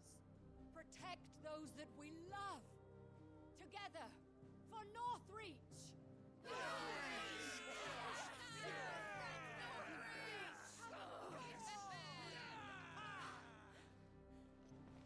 You heard the dame. What are we waiting for? Pikemen to the gates. Archers to the roofs. Quickly, come on! Duo. Welcome back. Getting some more dubs over there? Yeah. Yeah, actually, I finished it. Oh, nice! Yeah. I thought I needed 2 more. I needed 5 more. Oh, wow. But yeah, I finished it. I had stepped away and made Harmony something to eat. Okay, what'd you make her? Uh, she wanted easy mac and some tenders. Okay, cool. Sounds good. When are you taking your break to make dinner? I was really trying to finish this. I'm gonna try Okay. to wait it out as far as possible. The last time I checked, it was okay, I'm at 97%. Um, Okay. I feel like once I finish this, I'm gonna go make dinner. And then I'll be free after that. Okay, but alright, well, I'm gonna step away right now since I Oh, finished it. okay. I'm gonna step away, make me a little something, and Alright. then but I'm gonna be back on my account, and Okay. then, but we running rivals after that, or Mhm. That's cool with me. okay, all right, bet. I'll make my way up the road to Oriflamme. We've fought a few of these things, and while I can't promise to hold them all back, I should be able to fend All them right, off. on that final boss fight, if you make it there before you make Boom, like give him a chance, make him think he gonna win. Nah, I'm trying to take him out as quickly as possible. I don't want to think he can win. Hello? Okay, we already know you can't win. That's crazy.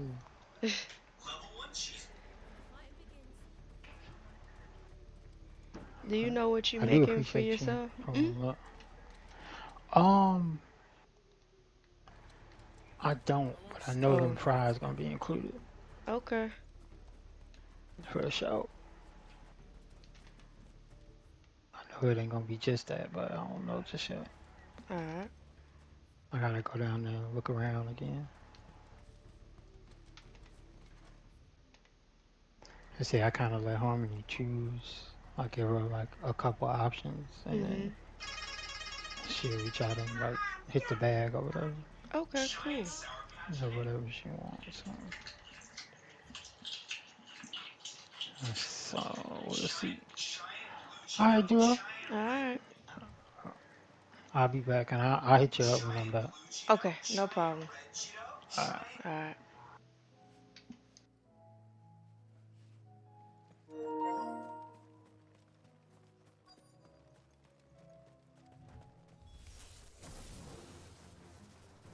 This is more like it.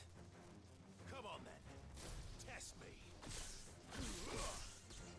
Go for it. This one. Over here.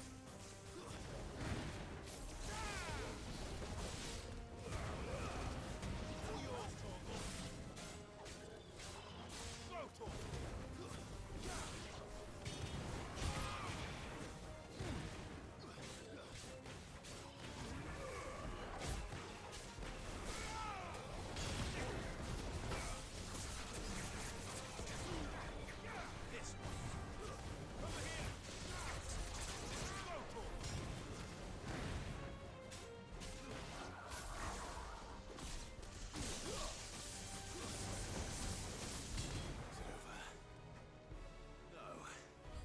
It's only just begun.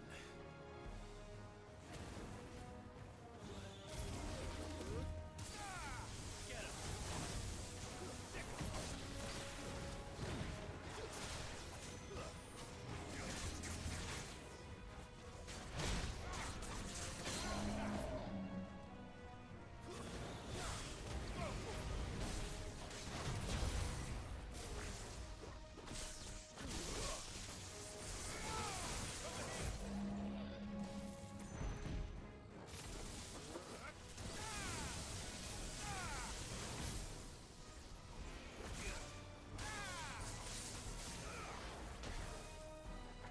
I needed that.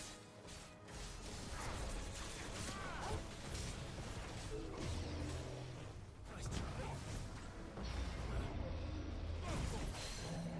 Get him.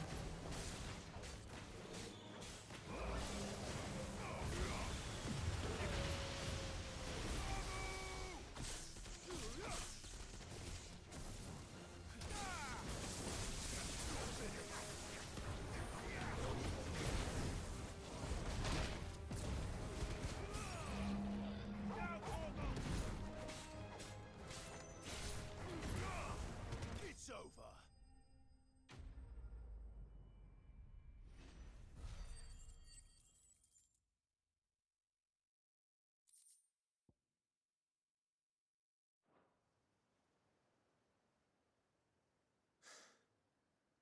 That looks to be the last of them.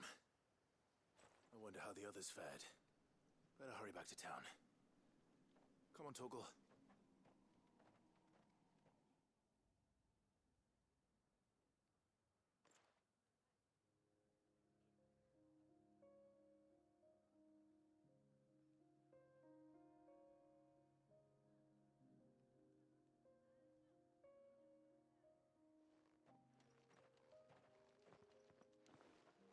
Clive, it's good to see you.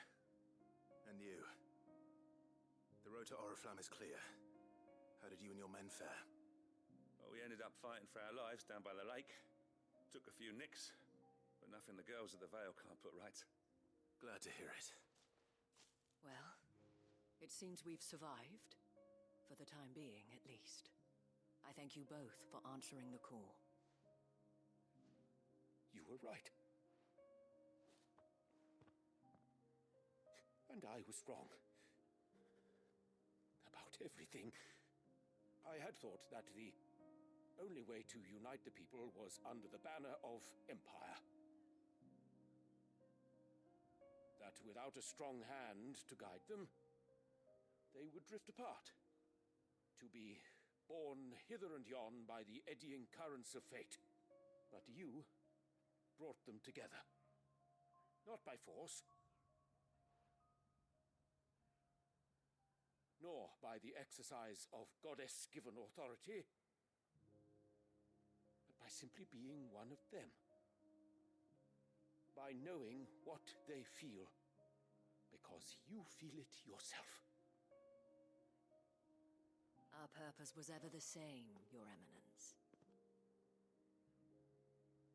You were merely distracted by a loftier vision of empire and glory, while our eyes beheld matters closer to home. You have the right of it again. As did you, Sabine. His radiance said it himself. Sanbreque is naught without her citizens. I forgot that. And I am sorry.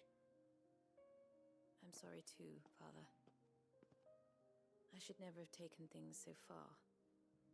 I only wanted you to understand how the people felt. How I felt. But my anger got the better of me. Do not blame yourself, my dear. This was my doing. I should have listened to you. To all of you. Your Eminence, your Ladyship, I do not doubt that you came here with the best of intentions. But I believe the same could be said of us all. We all want safety, security, prosperity. Not just for Northreach, but for the entire realm. And we may yet achieve it. If only we work together. Will you join us in this? Yes. We shall. Thank you, Your Eminence. Now that that is settled, I must go and see to the wounded. The Vale's doors are always open to any soldier in need of relief. And today there are more than ever before.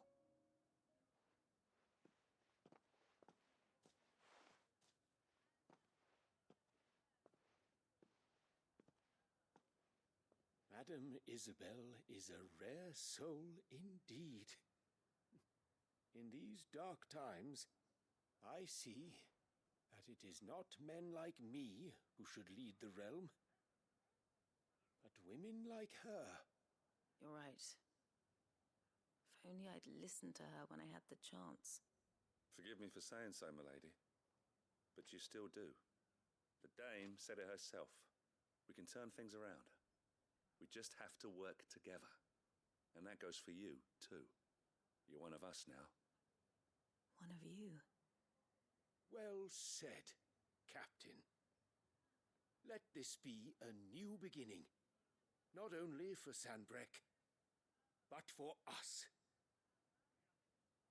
Well, since there's nothing more to be done here, I should see if Isabel needs any help moving the wounded.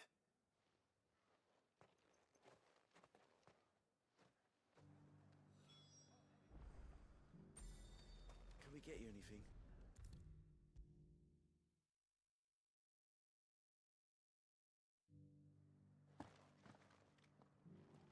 How goes the treatment of the wounded? I'd be happy to man one end of a stretcher if it would help. You've helped quite enough for one day, Clive. Thank you. Don't mention it. Oh, but I must. After all you've done for this town, it is the very least you deserve. Tell me, if Northreach had fallen, what would you have done? A woman of your means could find a home anywhere in the realm, but I sense you would rather have died here. It's a long story. For you, madame, I have all the time in the world.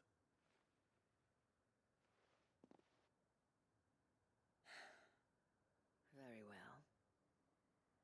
Long ago, I had the life in the crystalline dominion. I was Carla then, courtesan to the nobility. So sought after was I that it was only they who could afford my time. Alas, those halcyon days were not to last. For naive as I was, I fell in love with a bearer. He was my master's guard, the gentlest man I have ever known. After they discovered us together, he was whipped bloody and forbidden from ever looking at me again. And so we fled. Not that we had anywhere to flee to. We wandered, aimless and starving, half dreading, half praying that the next day would be our last. Until we found ourselves here, in Northreach. It was the Vale that took us in, that fed us, clothed us, and healed our hurts. Those that could be healed, at least. My love was already too far gone. He passed away. He did. Not long after we arrived. But at least we were able to share a few moments of peace before the end. It was the greatest gift I have ever received. But the generosity of this town and her people did not end there. The men and women of the Vale supported me through my grief, shared in it, though I was still a stranger to them. They treated me like a sister. And so I swore that I would always do the same. That I would return the kindness that Northreach showed me. That I would repay my debt to the Vale.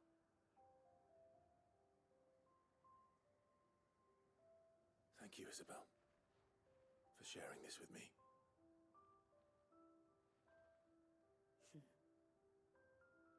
You're a lot like him, you know. Perhaps that is why I have such a soft spot for you. Never stop fighting, Clive.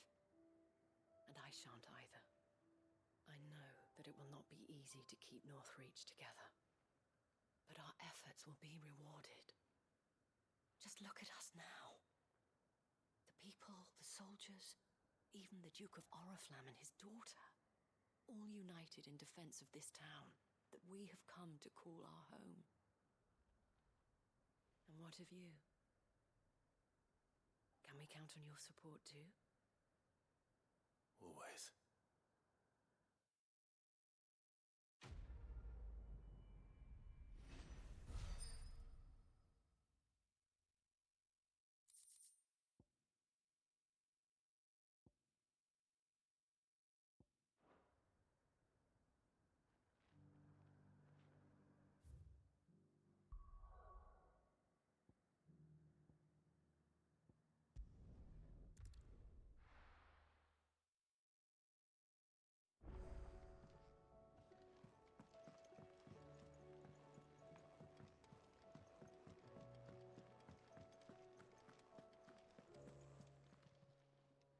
Aye, it's a dangerous world out there. Best stock up while you can. Ta-ra then.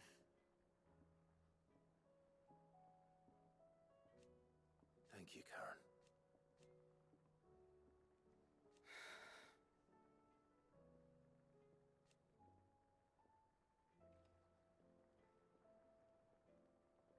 You could do this too. Going purse weighing you down? You'll not find a better price than that. Come again, or don't. I'm not much bothered either way.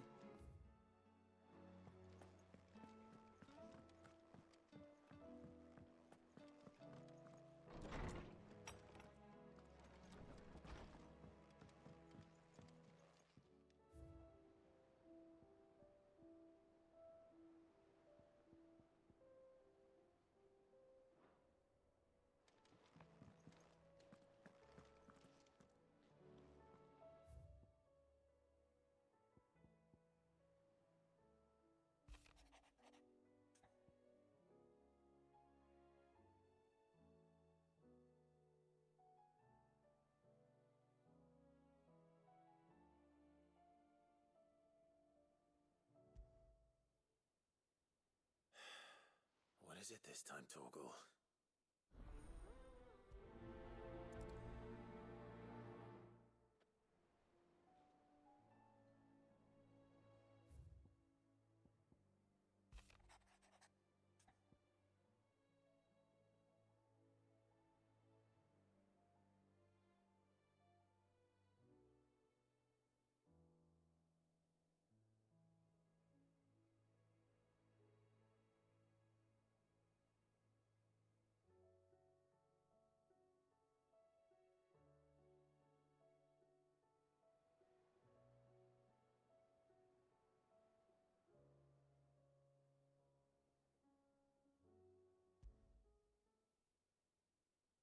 Something tells me this is no mere adventure story.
First the skies, then the crystal. Say what you will. Lady Karen has seen her.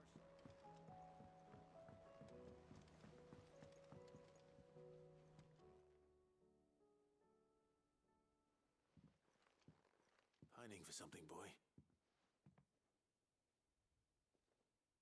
What is it? What do you see out there?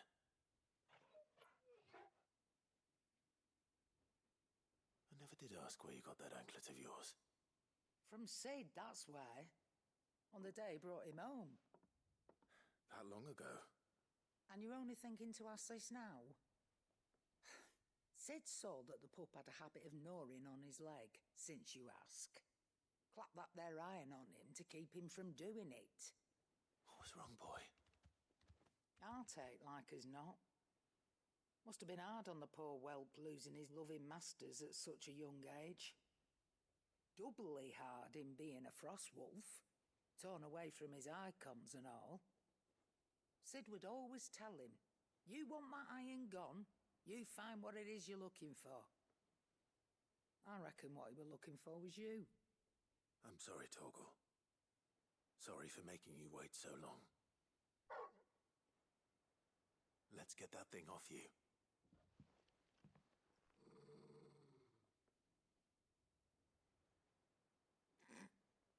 Doesn't sound like he wants it off. Indeed. You miss Sid as much as the rest of us, don't you?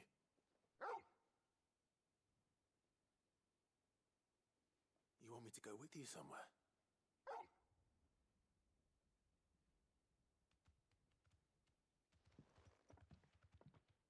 Quick, aren't you? Glad you've been paying attention. Not nearly as much as you have, Lady Karen. Aye, good thing and all. It's not like Gav would have kept him in nuts and rubbed his belly these past 10 summers. Your kindness is appreciated. You've been a good friend to him. Only because he doesn't talk back like the rest of you. Go on now.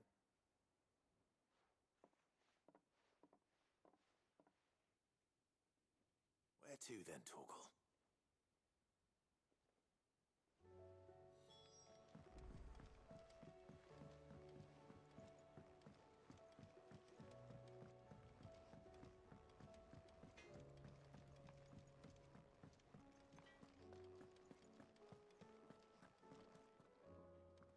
All right, Torgal.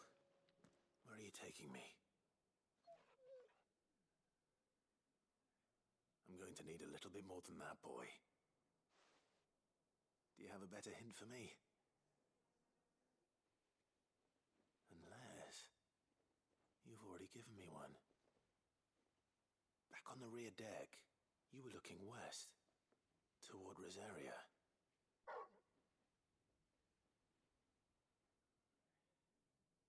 Why don't we try the rookery?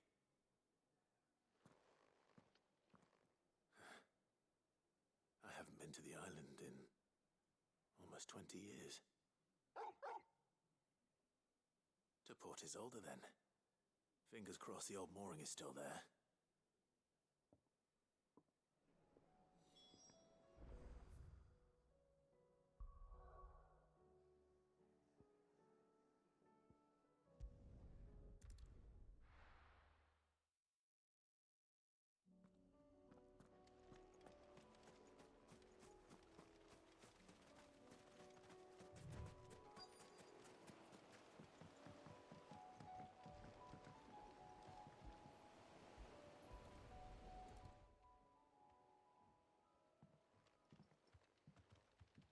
It's still here.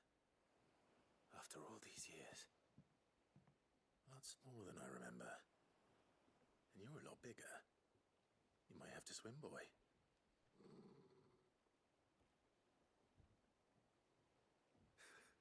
I wasn't being serious.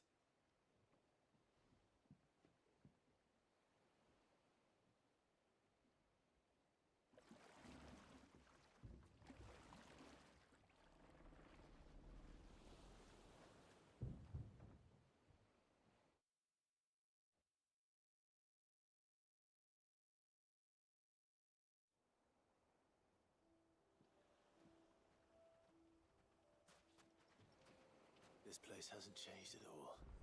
The rookery's right through those trees. Come on. Race you there? I bet I could still beat you.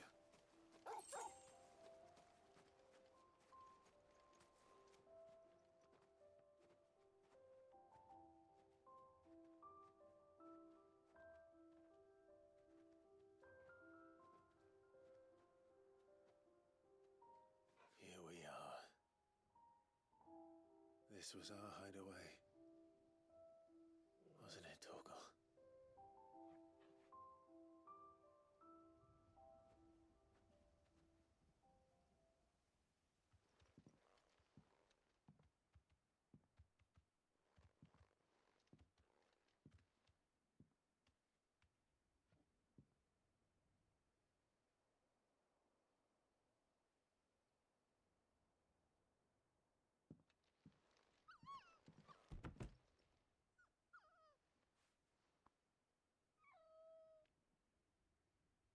Coming here helped me to forget who I was. Or wasn't. Prince, Shield. Son his mother could love. Had I been any one of those things? Perhaps.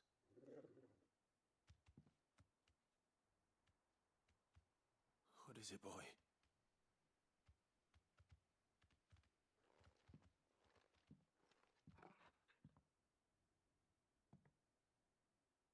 This is all from the castle.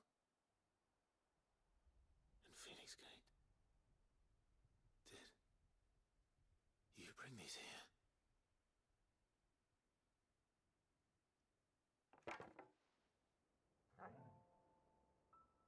My sparring sword.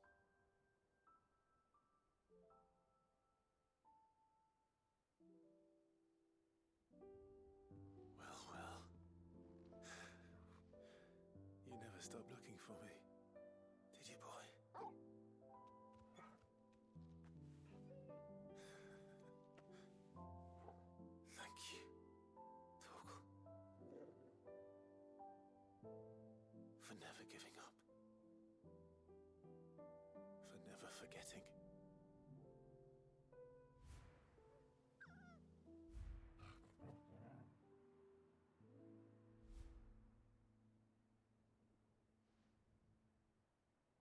Let's take this with us, shall we?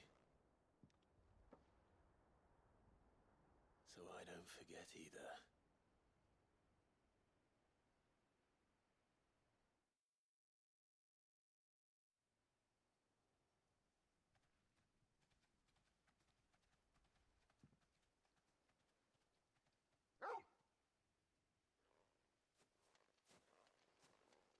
That's not the way back to the boat, Torgal. All right, all right. I'm coming. I think I know where we're going.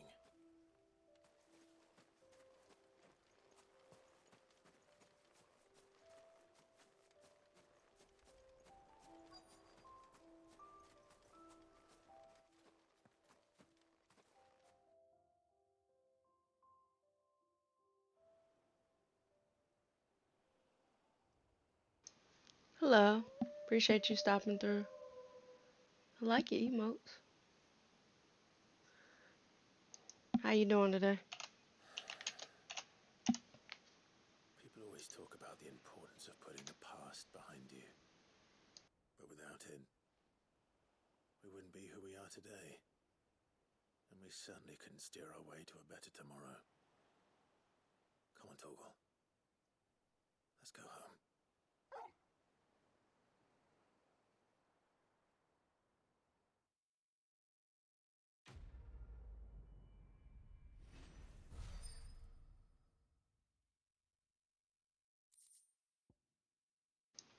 Okay, that's what's up.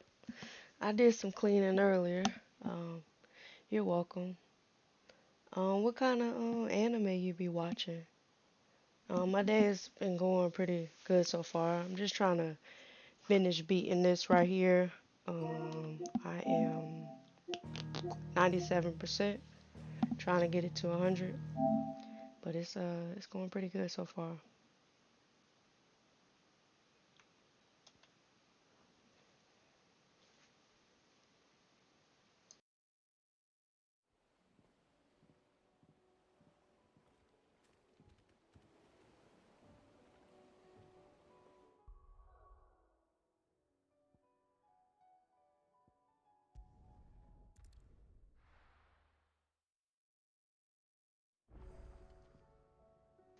Well, I was playing it more so when it first came out, and then I took a little break.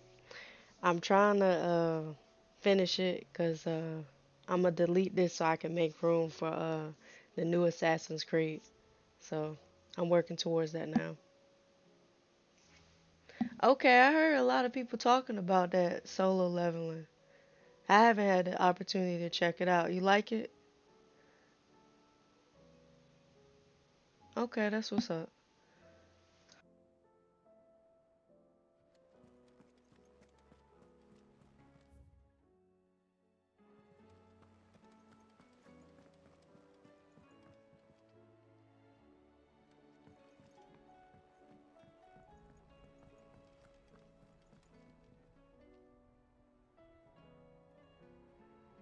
Okay, I might have to give it a watch, see what it's about and everything. That's what's up. I read your note. Okay, cool, You cool. find the book you're looking for. Thank you, Clive. But tracking it down will not be easy. Are you sure? Please. You have always granted me your wisdom and insight whenever I asked. It's only right that I return the favor. Or at least attempt to. You are too kind.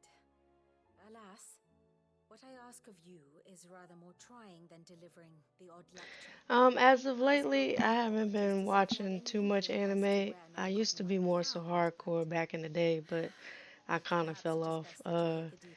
As of recently, I just been watching Forgive me, Clive, the new for Bleach. asking this of you. I kind of got It I set me on a watched the path to first part, becoming but who I like am that today. new season Its that came importance out, cannot be overstated. in the process of watching that. But I don't really watch TV as much or anime as much as I used to, so it takes me a while to finish stuff like that. But I'm trying to get back into it for sure. What will it be today? Well, Clive? I am.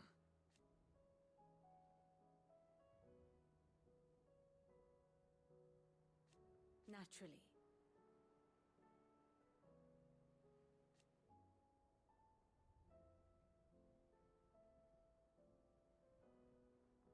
I shall.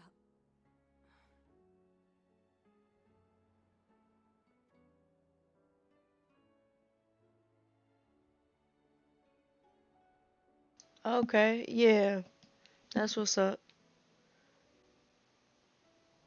Oh, yeah, that's true. I'll definitely get to it when I can, for sure.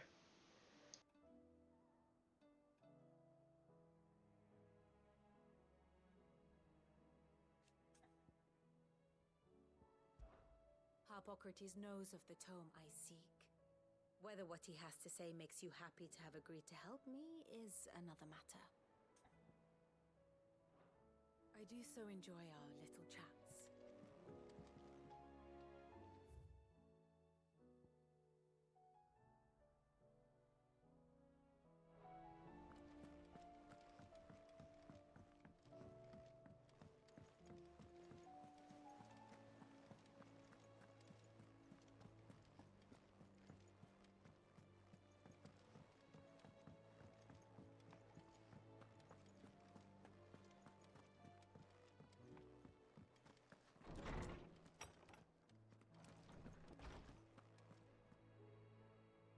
I appreciate it. I hope you enjoy your food.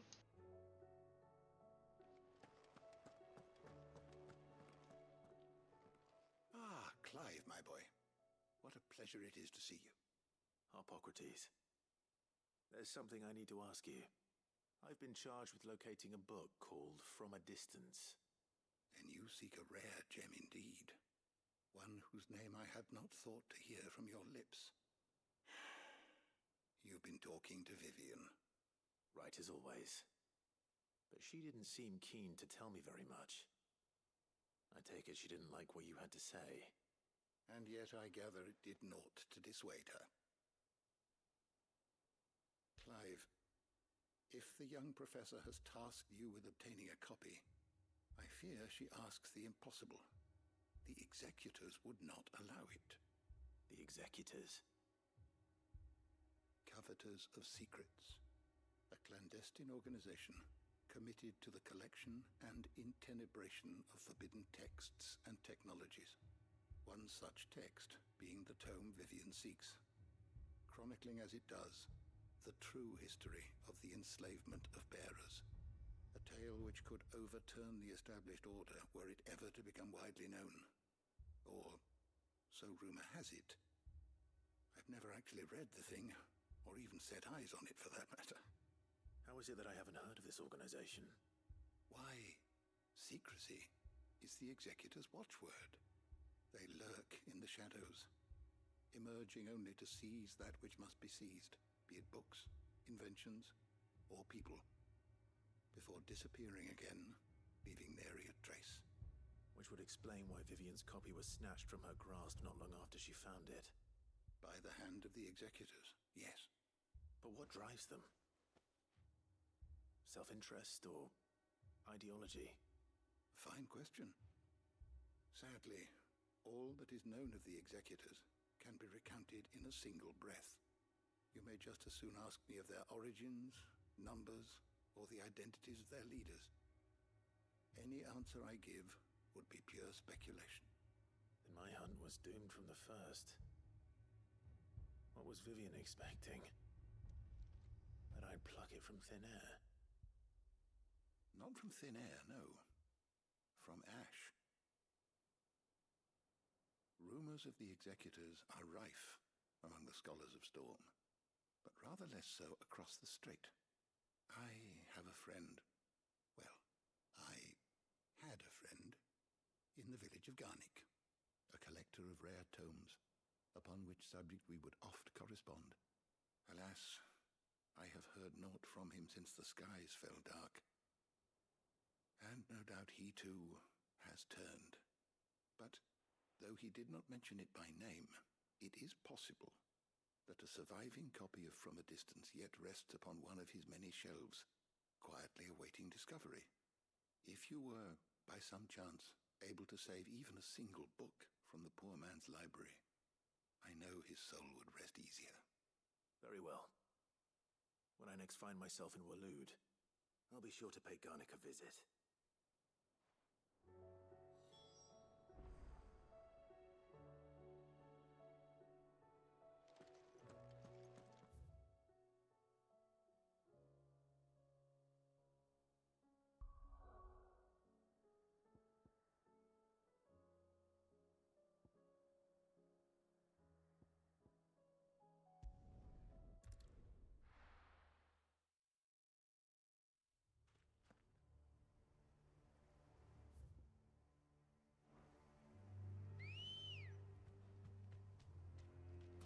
Let's go.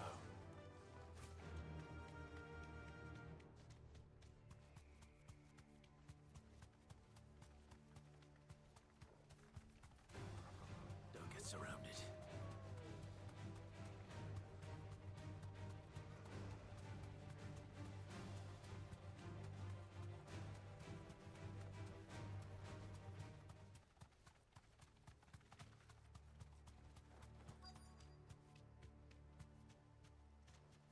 You deserve a rest. The entire village looks abandoned. Now, which house would a bookworm live in?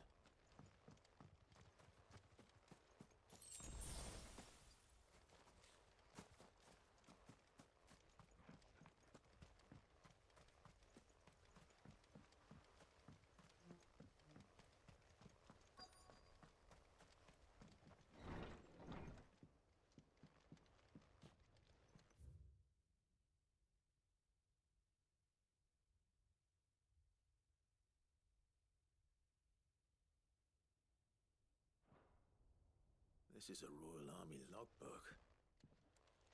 Did he take this from the local barracks?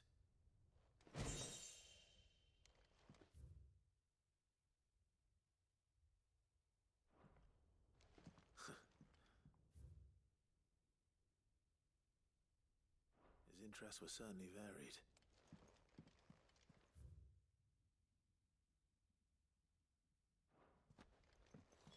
This is it. But if what it says is true, I need to get this back to the hideaway.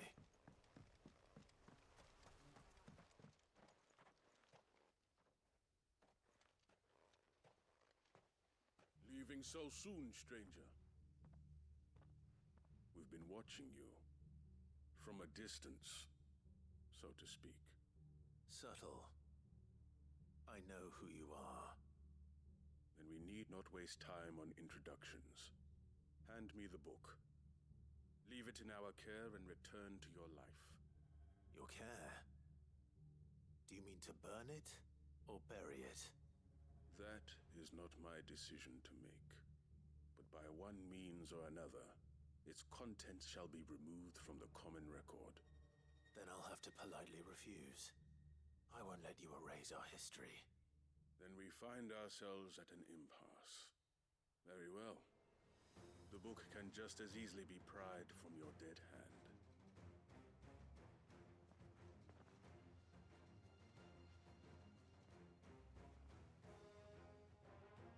Let's see, shall we?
Impressive. But we have other means. We shall claim the book yet. Why do you want it so badly anyway? It lays out in no uncertain terms the vanity and avarice of mankind. It tells the shameful history of the persecution and oppression of a gifted few by a giftless many. Would you say that this interpretation was correct? I don't know. You don't know. Your sword may be sharp, but your wits are dull. So let me answer for you. There is no correct interpretation of history. That a series of events took place may be proved beyond a doubt. But there can be no single, immutable explanation as to why they came to pass.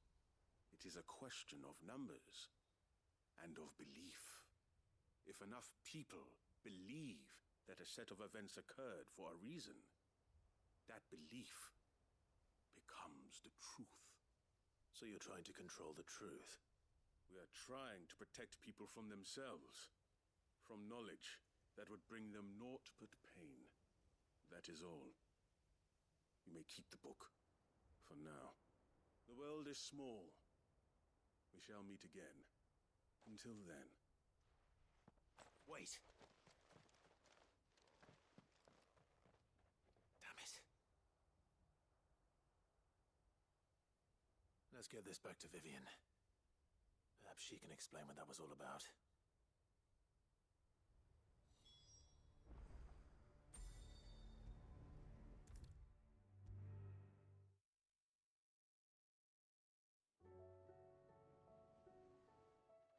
Vivian. I found it. The book you lost.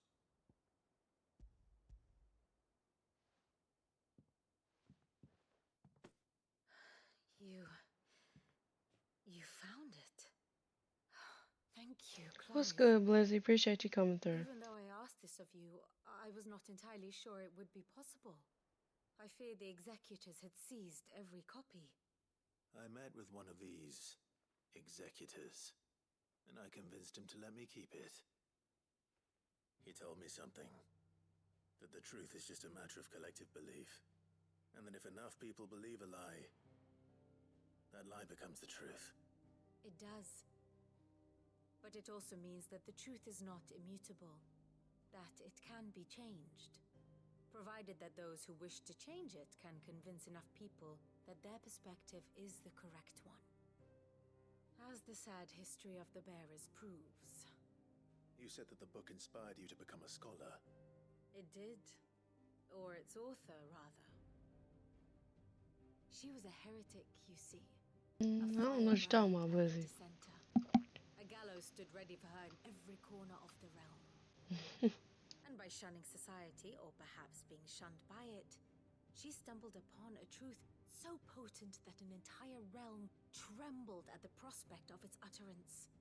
I, too, have always felt somehow set apart from the world of men. A stranger to my own species. She taught me that my solitude was not a curse, but a gift. And that, though my journey to the truth... Oh, I must have missed it then, because I ain't seen it. At my destination Well, I'm glad Micah finna get paid. Do you still feel that way? I feel like he deserves it. That you're not one of us? Honestly, I'm not entirely sure anymore. Since coming to the hideaway, I find my thinking somewhat clouded. Perhaps the result of studying mankind from a rather closer perspective than I had intended. I just feel like he deserves to get what he's paid. I don't know about all of that, but I mean, I feel like he should get paid what he's worth. That's how I feel. Continue my work here. Remember, Clive, when enough people believe, belief begets truth. Give the men and women of this benighted world the gift of truth. Make them believe in you, as I do. I'll try, Vivian. I'll try.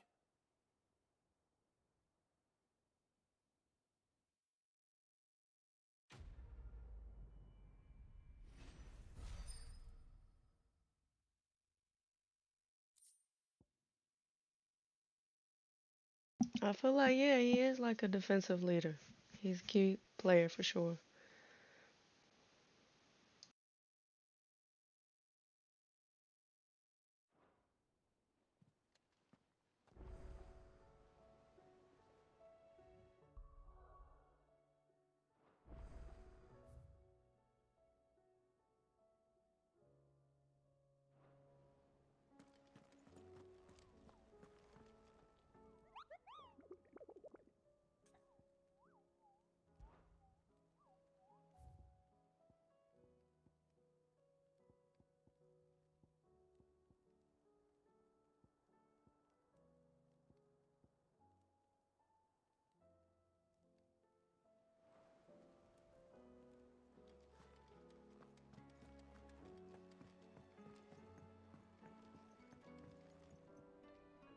Sid, I was wondering if you could help me. It depends what with.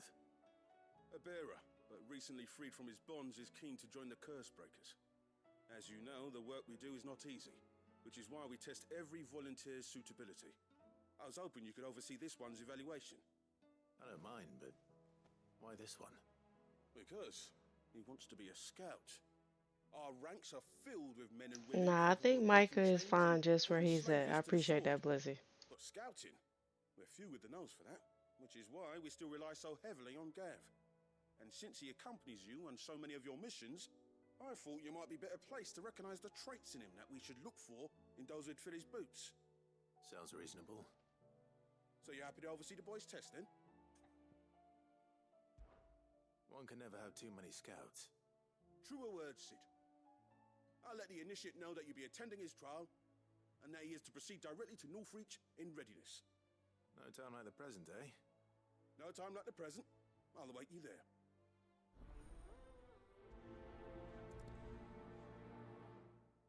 Northreach. I don't suppose they could have chosen somewhere closer.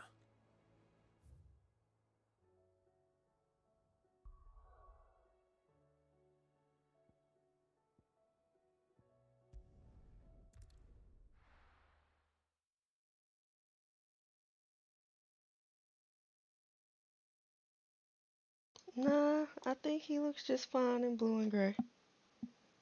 Dang, I think my game froze. That's crazy.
Nazaire might at least have mentioned where in Northreach he'd be testing this recruit. Oh no. Well met, Sid. This is the initiate. Ember, present yourself. At your service, Master. Please, just Sid. There are no masters here. Your life is your own. Oh, of course. Thank you, Sid. The sergeant says you'll be evaluating me at my trial. To become a scout, yes. You are aware of the dangers inherent in that role. I am. But I swore I'd face them. Just like the man who saved my life. And who would that be? Gav. It was him who found me and freed me. No magic, no support, just one man and his nose. Came and sniffed me out. It taught me what one man can do if he puts his mind to it. And I've been training ever since, so that one day I can be someone's saviour, just like Gav was mine. I'm sure he'd be flattered. You clearly have good intentions, Ember. And it sounds like you're under no illusions. Stick to this path and you'll make a fine curse breaker. So, what? Have I passed? You haven't even started yet. Now listen.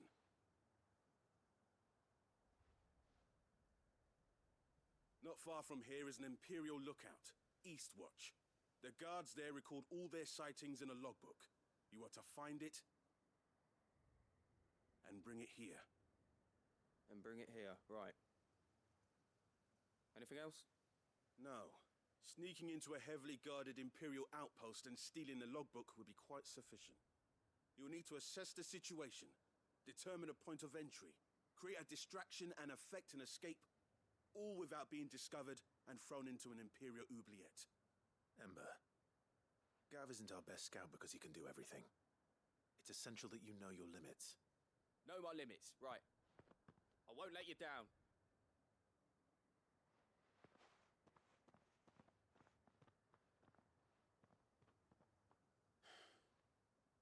It shouldn't be as dangerous as I made out. But keep a weather eye on him all the same, would you? On my way. All right, Ember. Press me.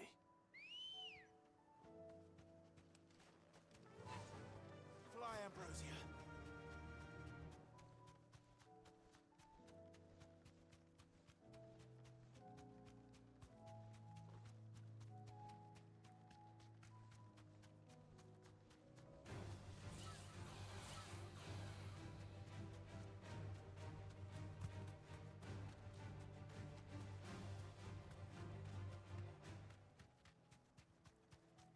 These are clean kills. Perhaps young Ember really is ready. Or maybe not.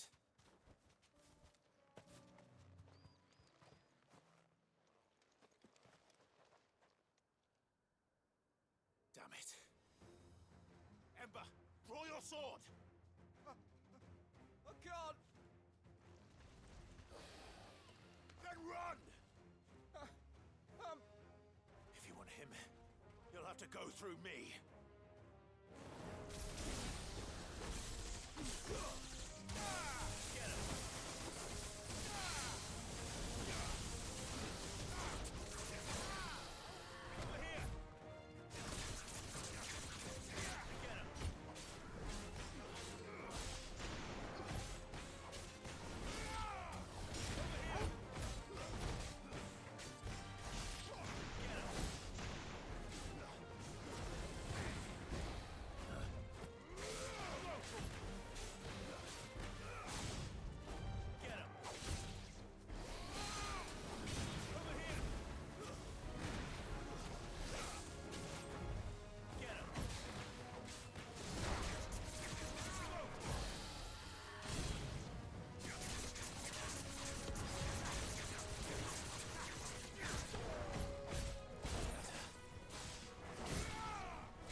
Ember, are you...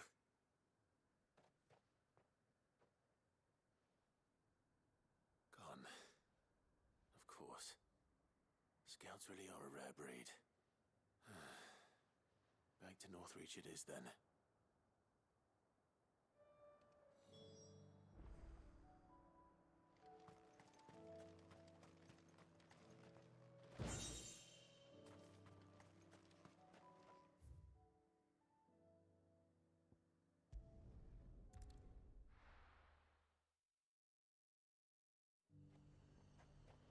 garrison said they'd take another 100 of me spots. Those whites will think twice before attacking us again. I didn't expect you back so soon. Where is Ember? How did he fare? I thought I'd find him with you. He must have fled. I followed him to Eastwatch, where I found him being set upon by a wild Avis. He was just standing there. Didn't even draw his sword. I had to step in and take care of things. But by the time I had, he was nowhere to be seen. I assumed he'd set off in your direction, but apparently not. Oh, I'm sorry, Sid. I knew the boy had a nervous streak, but he seemed like... The right man for the job? I believe this is the logbook you tasked me with retrieving. Eh? How did you... Don't you tell me you breached the tower while Sid was busy saving your skin. What? Wasn't that what you asked me to do? To bring the thing back without getting caught? He has you there, Nazaire. And he did it all on his own. But Sid, he did what he thought was best. And now I have to decide whether I agree. Of course. We'll await your evaluation back at the hideaway. Don't you leave my sight. Yes, Sergeant.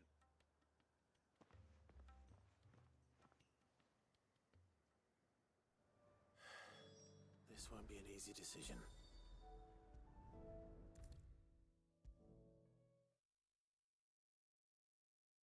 You should have seen him. The thing didn't stand a Welcome back, Sid. Welcome back, Sid. Yes. Welcome back. Trip wasn't too much of a pain in the arse, I hope. Truth be told, it was me who suggested roping you in to help with the trial. But from what I hear, things didn't go quite as planned. No, they most certainly did not.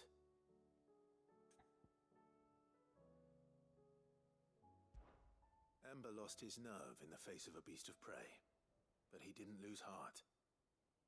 He pressed on, and he achieved his aim. And is that not what we ask of our scouts? Indeed it is. Thank you for your honest appraisal, Sid. The fact remains, however, that Ember will not always have a battle-hardened warrior on hand to pluck him from the jaws of peril.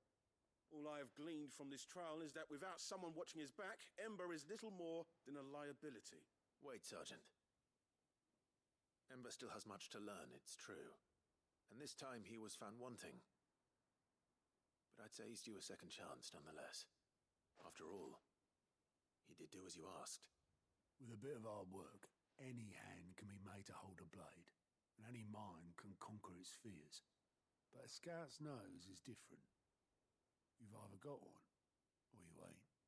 And by sniffing out that log, young Ember here has shown he has a conch and a half. Wouldn't do to waste it now, would it? Fine. One more chance. I'll do whatever you ask.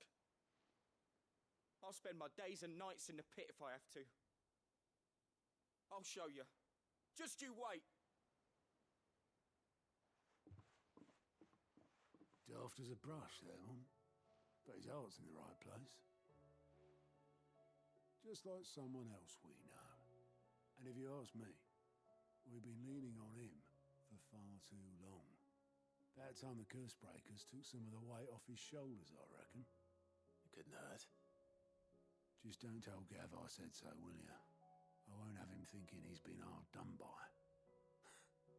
Next thing you know, he'll be asking for a day off. Chance would be a fine thing. Back to work. Forgive me, Sid. This did not play out as I expected. Things rarely do these days. But that's why we need men like Ember more than ever. Men who can make the best out of a bad situation. Remember that. I will, Sid. Thank you.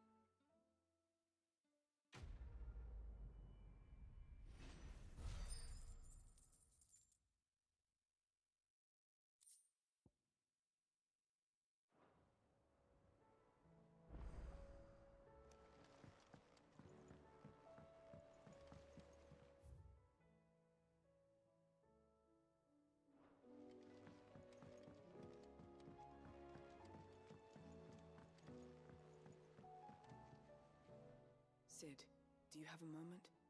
By all means. It's my old master. Seems there's no escaping her. She found some way to send me a letter. And something else. Records from a Waluda prison. Seems they were keeping a lot of bearers there. How did she come by such a thing? Finding bearers always was her strong point. And it seems the cells of Balmung Dark are full of them.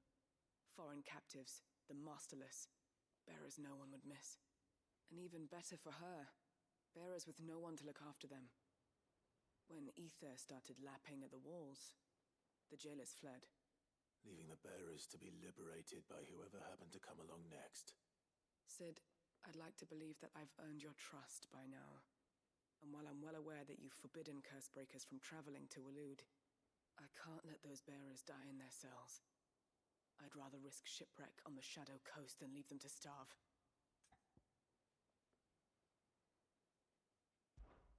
We'll be needing the Enterprise if we're going to navigate the Narrow. Does that mean... I'm making an exception, but we travel together. And we stay no longer than we have to. Ash is an inhospitable place at the best of times. We save as many as we can, and we leave. Thank you, Sid. There was a name in the prison register. A name from my past. Chadwick. Another of my former master's protégés. A gifted soldier, and the closest thing I had to family. The thought of him held captive in that place. He must be very important to you. He was. Is. Then we find him. The entrance to the prison lies in the shadow of Ravenwit Walls, just beyond the portcullis. We should head there as quickly as we can. I only pray there are still bearers alive to save. As do I, Doris.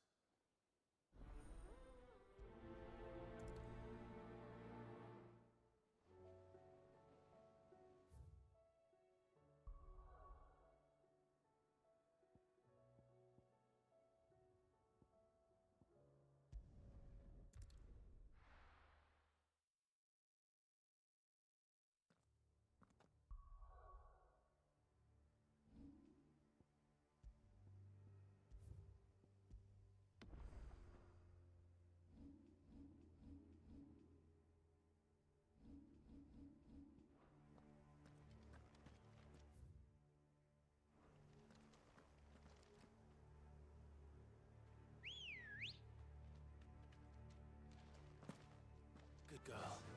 Yeah! Doris is waiting for me near Balmung Dark.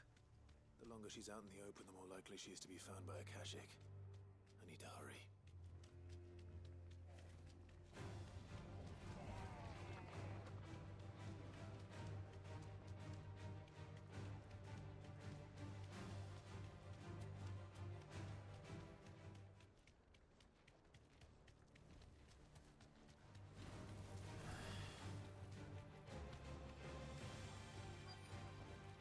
Back to the stables, Carl.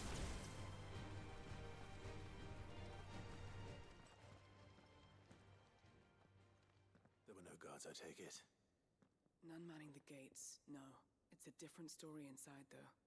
The corridors are crawling with the Kashyyyk. Most likely guards left behind when the Wardens ran. If Chadwick was being held here, I worry that he may already be. Don't give up hope just yet. But let's move quickly. Let me check the ground floor. The ether's thickest there. Then I'll search the upper level. Good luck, Sid. Stay safe.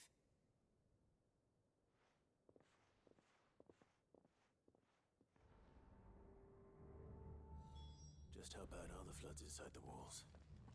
Bad enough to turn a bearer? I hope not.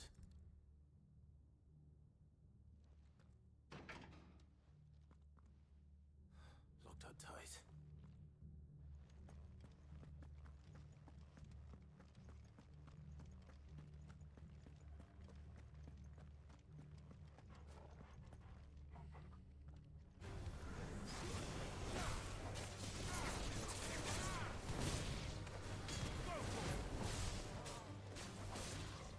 Get him!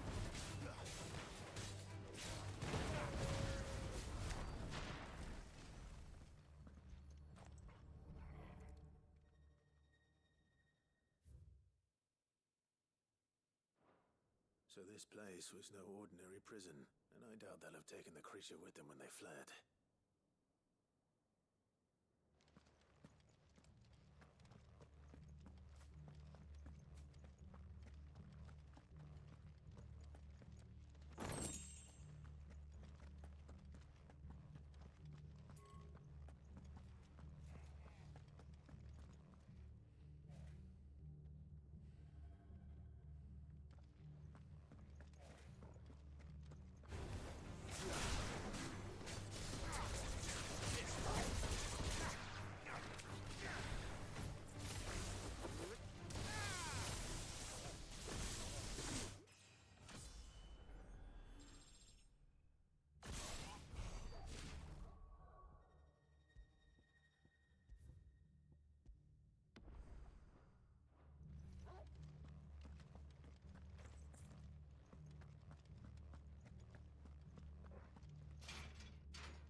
No sign of any bearers yet. I hope you have better luck downstairs.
Minimal loss of Waluda lives. And what happens when they run out of bearers? Even the Imperials take better care of their branded than that.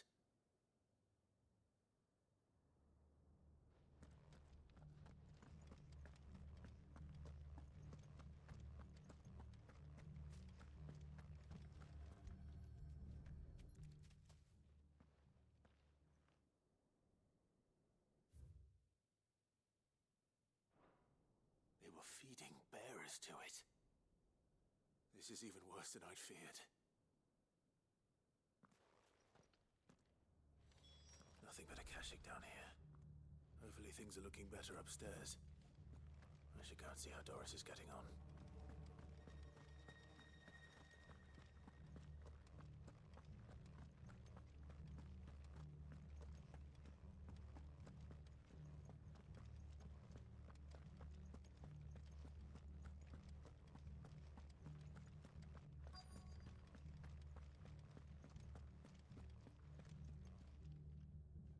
No lock downstairs. But I did find out that this place was more than just a prison. Something far more sinister was happening here. I know. I've been reading some of these documents, and it can't be true, can it? Bearers die every day in service of their masters, but this is so much worse. Pitting bearers against a wild beast armed with nothing but their wits? And all in order to bring about more death. And not just those who could fight, but the elderly, children even, and those who wouldn't or couldn't were disposed of. Whatever that means. I'm afraid it means they were fed to the monstrosity they kept here. Then we're too late. And I was a fool to bring you here. Don't say that. Did you find anything else? A key. But it doesn't fit any of the locks on this floor. Perhaps it will fit one of the doors downstairs. There's a corridor I haven't searched yet. Finish up here, then come and find me when you're ready. All right. I'll be there in a moment.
Let's see what we can find down here.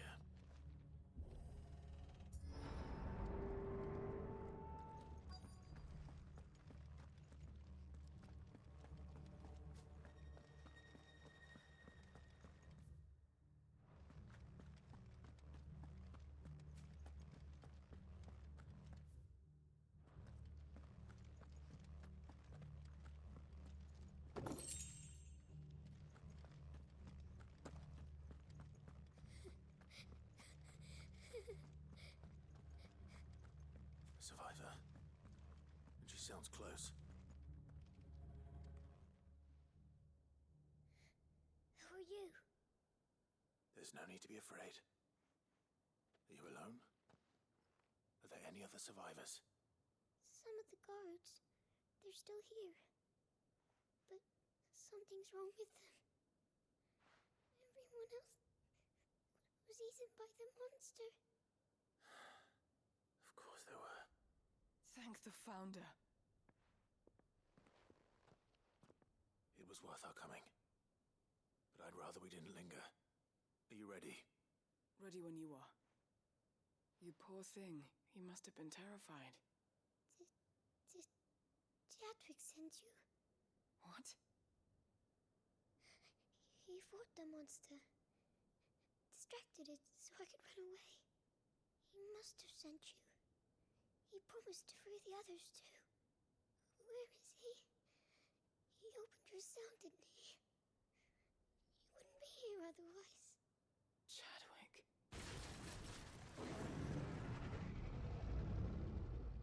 Was that? Monster's back! Chadwick, help!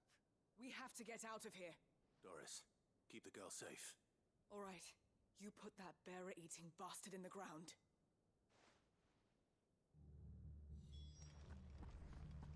It's out there waiting for me. I can't let it live. Not if it's got a taste for bearers.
Sid, are you hurt?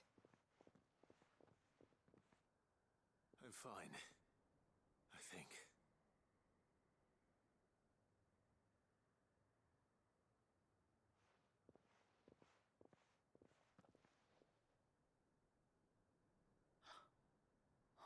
No. What is it? A diary. I gave it to Chadwick before we went our separate ways. He was here. Do you think that creature? I'm sure he fought bravely to the last. The girl is safe thanks to him. Chadwick. You fool. Come on. We have to get her back to the hideaway. We don't want his sacrifice to have been in vain. No. Of course not. I'll see that she's looked after from now on. It's the least I can do.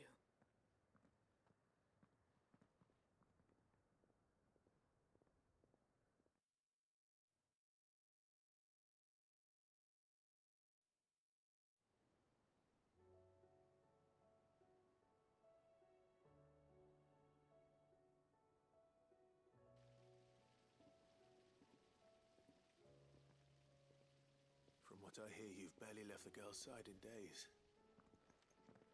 I hope she's recovering from her ordeal. She is. Slowly but surely. She's far tougher than she looks. I thank the flames we found her. If we hadn't, I know. But we did. I'm sorry we weren't able to save Chadwick. There's no need to apologize. Without your help, I would never have found out what happened to him. How he fought to the bitter end to save her. To save Haida Marie. That's the man I remember. The man I thought of as a brother. I wish I could have met him. I'd like to hear more about your past. If you don't mind, that is. Of course. You already met my former master. She trained Chadwick and I to do two things. Kill and obey. We were supposed to be sold to the highest bidder when the time came. But no bid was ever high enough to convince her to part with us. For years, we were her daggers in the shadows. But we could never quite shake our doubts about the things she made us do. And then, one day, we just couldn't do them anymore. So we escaped. But staying together was out of the question. They would have found us too easily. After so many years of training, the pull to serve was always strong. It scared me to think he might have taken another master, become a dagger in someone else's hand. But even in captivity, the battles he fought were his own. And he died not as someone's tool, but as a hero. Haida Marie is proof of that. Bearers can cast off their shackles. And the curse breakers will show them how. I'll fight until my dying breath to see it done. For Chadwick, and for all of us. Thank you, Doris. We'll be counting on you.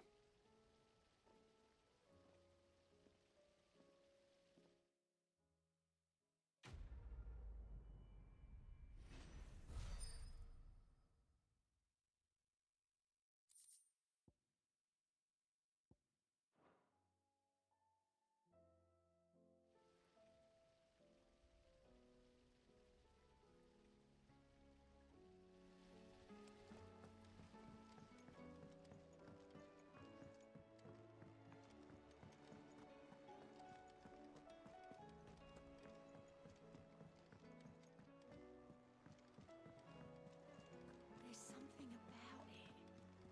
I feel like it's calling.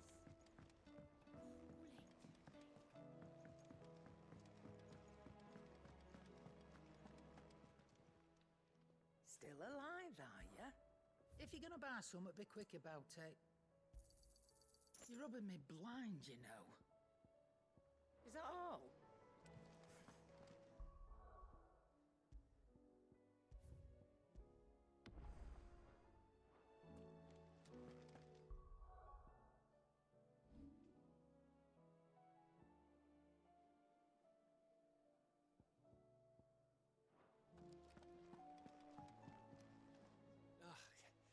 You alright? About that.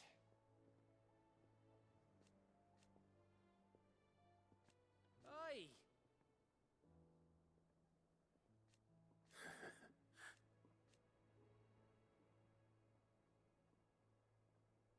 Let's see.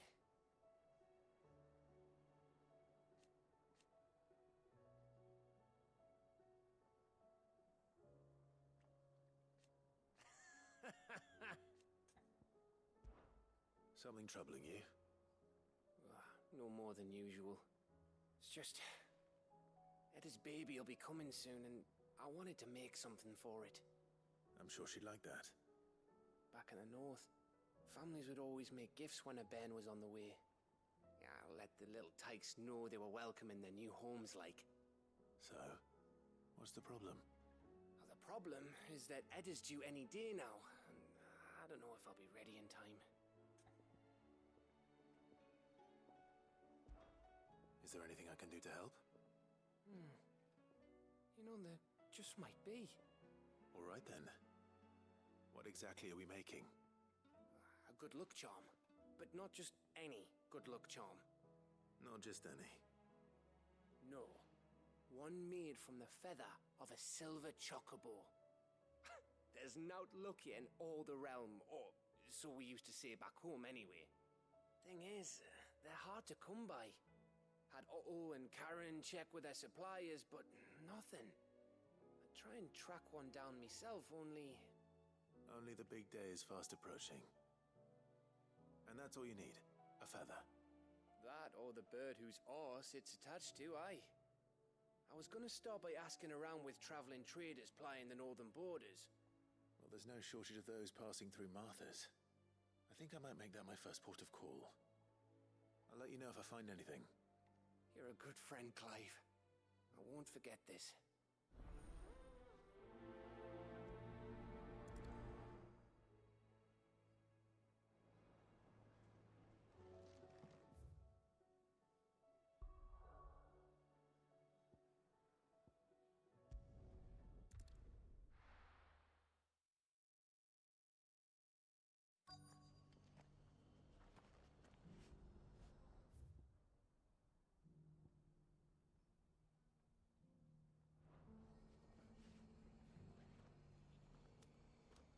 Let's hope one of the merchants here has what Gav needs.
Anything catch your eye? Take care out there, eh? Just because the heavens have gone to wreck and ruin, it don't mean we have to. Now, let's get this stall set out. How do, traveller? You've the look of a man who could do with a new whetstone? Or perhaps a bawdy etching of the Viceroy? Maybe another time. I'm looking for a silver chocobo feather. If that's the case, rumours are all you're likely to find. No one has seen a silver chocobo for years. Word is they were all hunted for their feathers. Some northern nonsense about bringing good luck. Didn't bring them much, nor their bows. If any are still out there, I reckon they'll be doing their damnedest not to be discovered. You're probably right. Thank you anyway.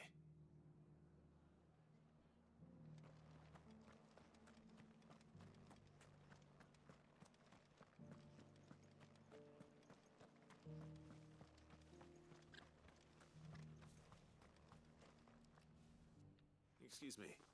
I'm looking for something. Oh, well, then I'm your man. A silver chocobo feather. Oh, or maybe not. Though you're not the first to mention the bird around here. There was a man stopped by the rest not long ago claiming he was attacked by a silver chocobo. Near some gutted hovel not far from Eastpool. Most took him for a braggart and a liar, but who knows? Perhaps there was some truth to his tale. We'll see. Thank you.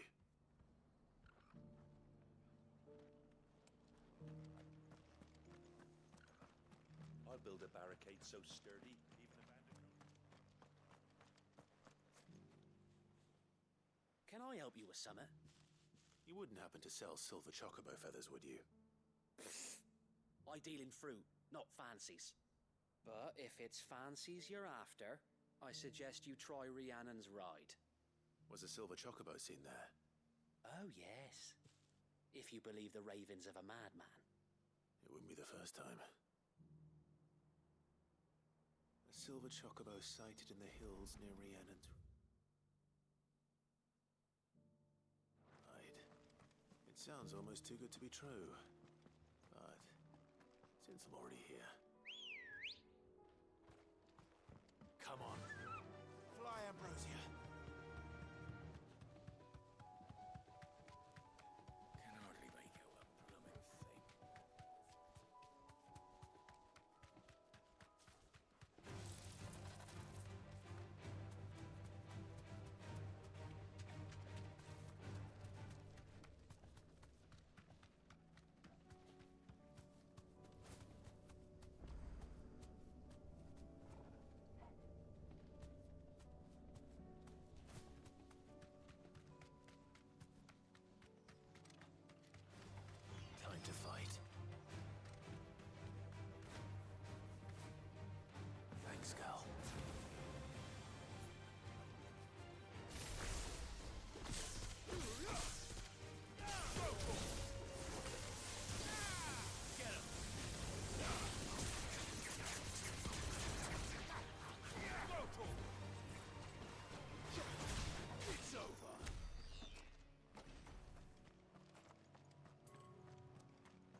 This one's awake.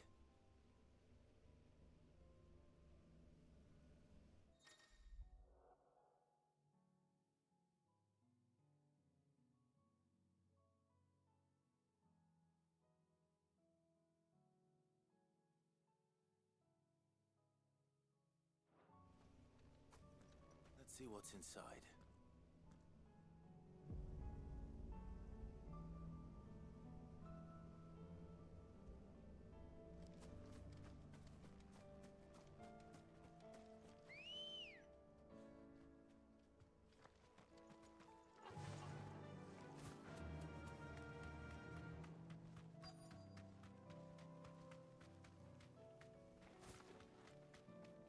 Tracks.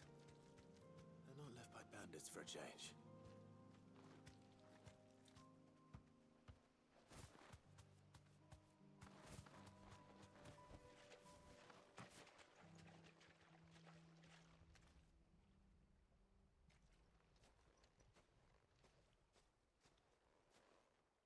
More tracks. And these look fresh. The chocobo was here. And recently. Perhaps it still is.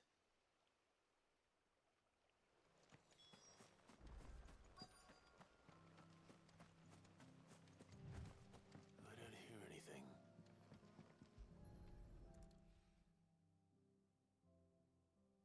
Well, I'll be damned.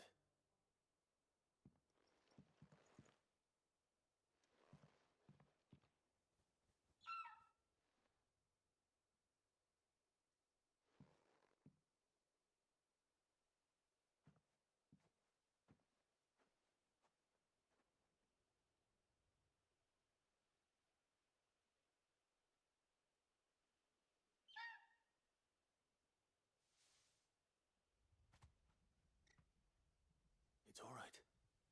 I'm not going to hurt you. Just borrowing a feather for my friend.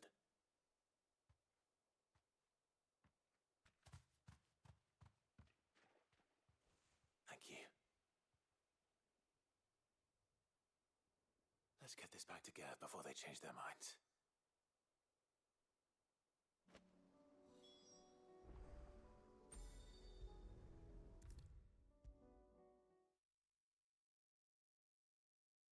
It was no trouble at all. Clive, you're back. How'd you get on? Any luck?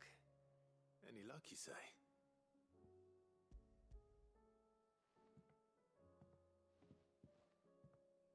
Crystals crack. Is this what I think it is? Where in the hell did you find it? It's a long story.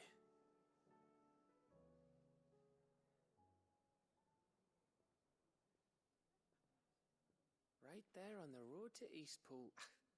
Who'd have thought it? Everything up there's been abandoned for years.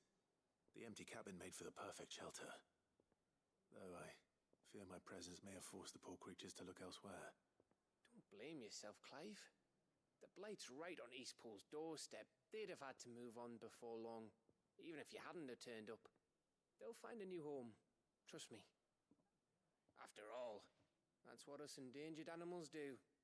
Anyway, what matters is, you managed to nick us one of their quills before they could run off. And now all that's left is to fix it to the carving. I didn't know you could carve. Reckon there's a lot you don't know about me. Like the fact I'm as good with a whittling knife as I am with a sword. And that bone Ember gave me's a dream to work with. What did you say it was from again? An Avis? But it weren't your Avis, Sid.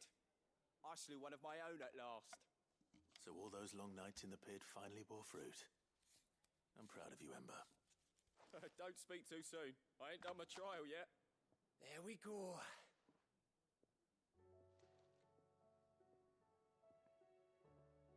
What do you think? I think if you ever hang up your scouting cap, you'll be able to make an honest living. Oh, will I? I should go and see if Ed is awake. Give it my best. You can give it to yourself. Come on.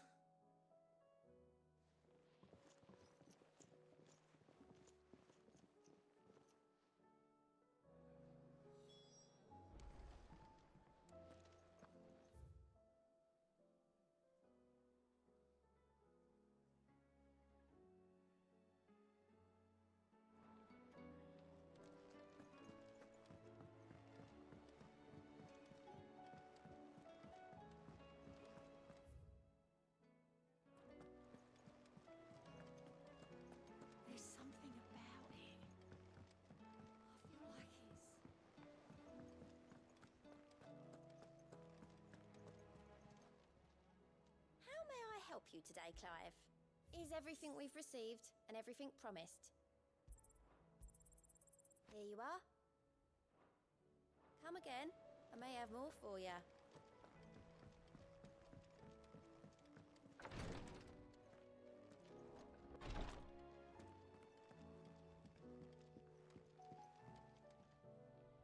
Ah, me lords. How are you feeling? Well, thank you. Is something wrong? Wrong? No, nothing like that. What it is, Go on, please.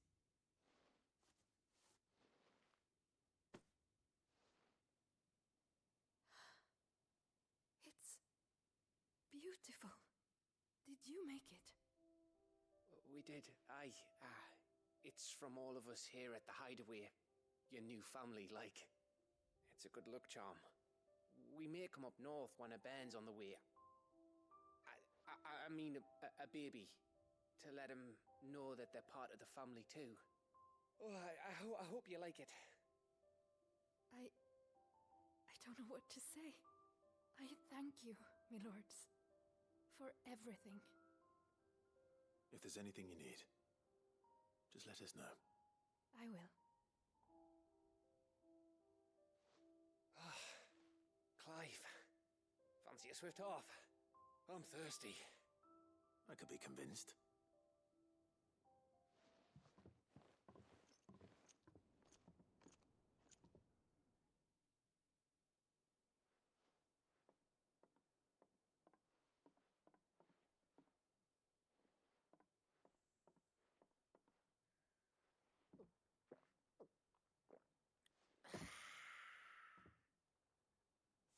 Don't you think you've had enough?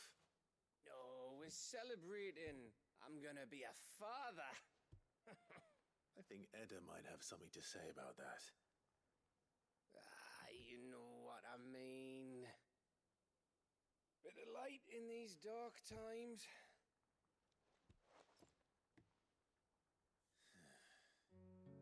Wasn't long after me 10th name day. My mum told us she was with child again. I was over the fucking moon. I was looking forward to having a little one to lord it over, what with me being the runt of the litter. Thought I'd finally have a chance to prove to the world that I could be a big brother. Imperials came the day she went into labour. Had myself a baby sister. And then I didn't. My whole family gone in a blink, while I hid in the cellar like the spineless little arsehole I was. Great brother I turned out to be.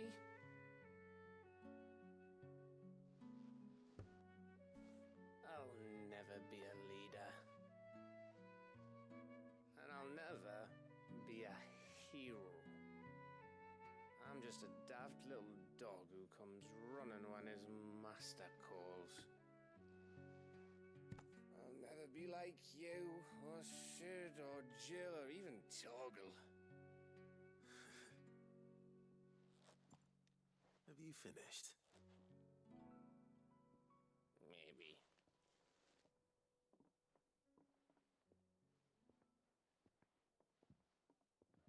Do you know why you're our best scout?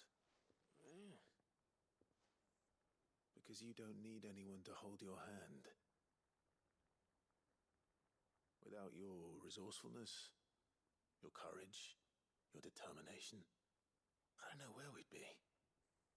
Maybe hanging off a cliff like,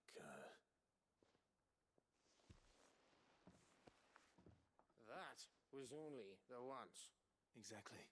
You learned from it.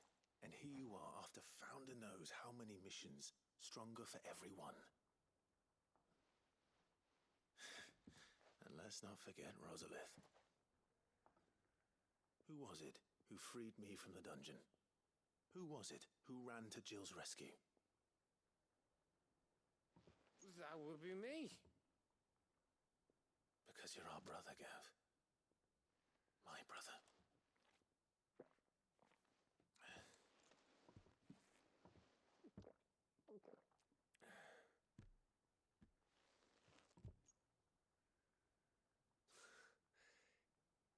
Your brother.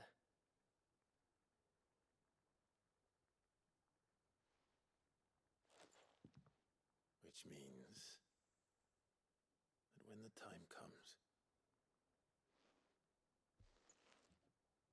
I get your room. And your sword.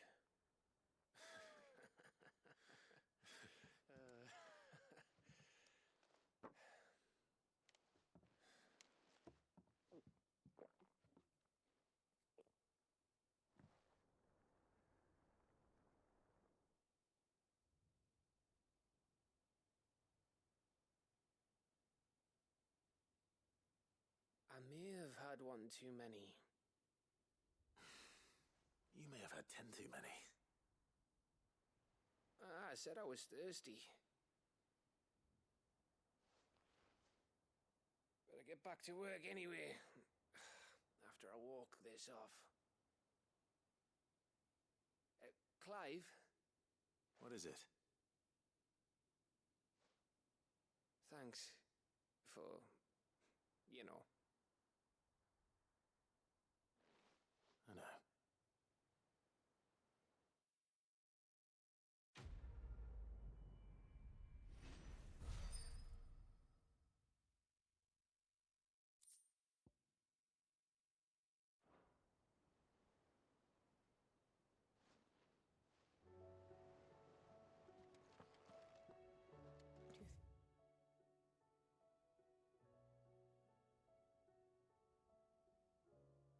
They'll come back.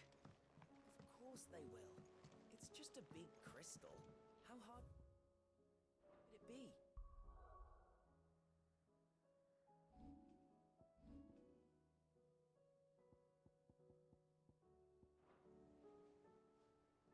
Ah, Clive. This is it then, brother. Indeed.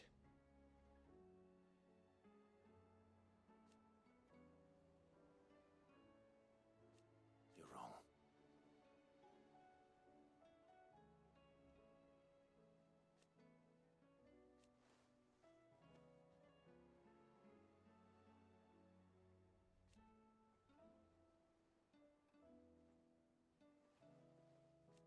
Of course. Joshua, what's wrong? And don't say nothing.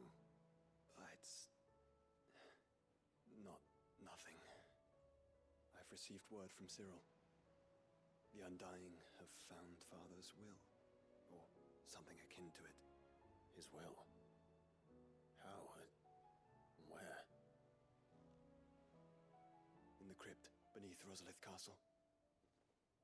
After Kupka was kind enough to drive out the Imperials, the Undying took the opportunity to recover what relics of the Duchy yet remained. And in the process of doing so, they found a letter from Father. I'm surprised anything survived down there. Cyril asked that I join him in Tabor at my convenience. I have been meaning to go, but would you join me?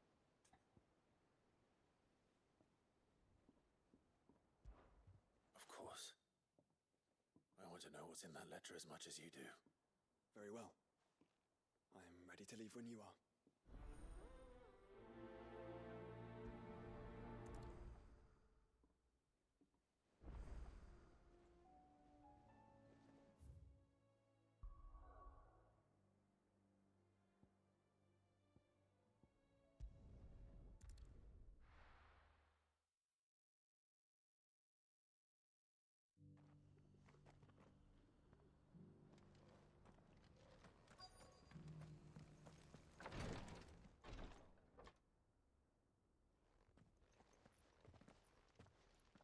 Your Grace, my lord, I trust your journey was not overly onerous. Cyril, you found a letter from Father? Yes, I have it here.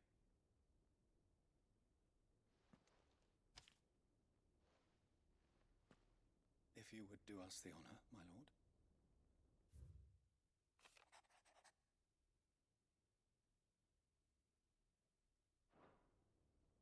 An inheritance. It would seem the late Archduke penned this missive shortly before his passing. The day before we left for Phoenix Gate. What are these plans he spoke of? His plans for the duchy, Your Grace. Your father entrusted them to my predecessor, the former bearer of the Burning Quill, who entrusted them in turn to me. The complete emancipation of bearers is their stated aim. But your father's dream did not end there. His Grace also spoke of building hospices to care for those stricken by the curse, and the founding of a new university to further the development of non-magical technologies. With the blight spreading ever more widely across the twins, Archduke Elwyn saw this as the only means of securing Rosaria's survival. He wished to see men and bearers treated as equals? To see centuries of common wisdom overturned? Small wonder he did not think it achievable within his lifetime. But he thought it achievable nonetheless. Had he not, he would never have written this message. Nor would he have entrusted his vision to his most faithful aides, those who would have stood with you, shielded you from the machinations of the less benevolent personages at court. It's a pity only they are still with us. 'Tis true that those most loyal to your father were the first to suffer the Duchess's wrath. But one at least remains, and she has come bearing gifts. What do you mean? Mayhap it is better that she explain, my lord. After all, the duties entrusted to me by my predecessor extended only to recovering His Grace's will and arranging a meeting with the one who might execute it, or a part of it at least. And where is this woman? She awaits you in the archive, Your Grace. Thank you, Cyril. Shall we then?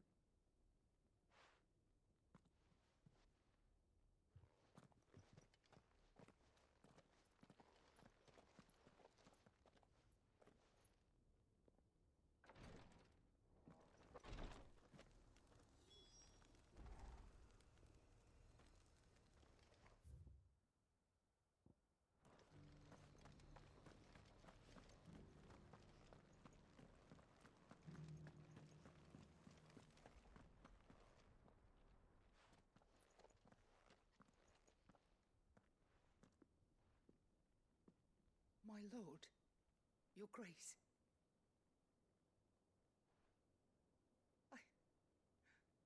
I hardly recognize you. I am Goditha, retainer of House Rosfield, loyal servant to the Phoenix and his shields. Your father, the Archduke Elwyn, entrusted me with the delivery of a gift. I only hope you can forgive my tardiness in bringing it to you. Lift up your head, Lady Goditha. You have our gratitude for your service to our house and to our father. I merely did my duty, as any proud Rosarian would. My lady, perhaps you could explain a little more? What exactly is the gift you bring? As I'm sure you know, it has long been the custom for the children of House Rosfield to be presented with certain keepsakes upon their coming of age. Indeed it has. Our father often spoke of the day when our turn would come. And had he lived to see it, he would have presented you with the treasures I bear. Matching armbands for you both. Alas, he did not live. Indeed, he was taken from us even before they could be completed. He had intended to claim the Heartstone with which each armband was to be finished himself, but it was not to be. And his gifts remain incomplete. I see. It saddens me to bring them before you, as they are. It was your father's wish that you be presented with the finished articles, not these, works in progress. But with his grace long since gone, and the stone left unclaimed, I had little choice. You are grown men now, and his house is yours.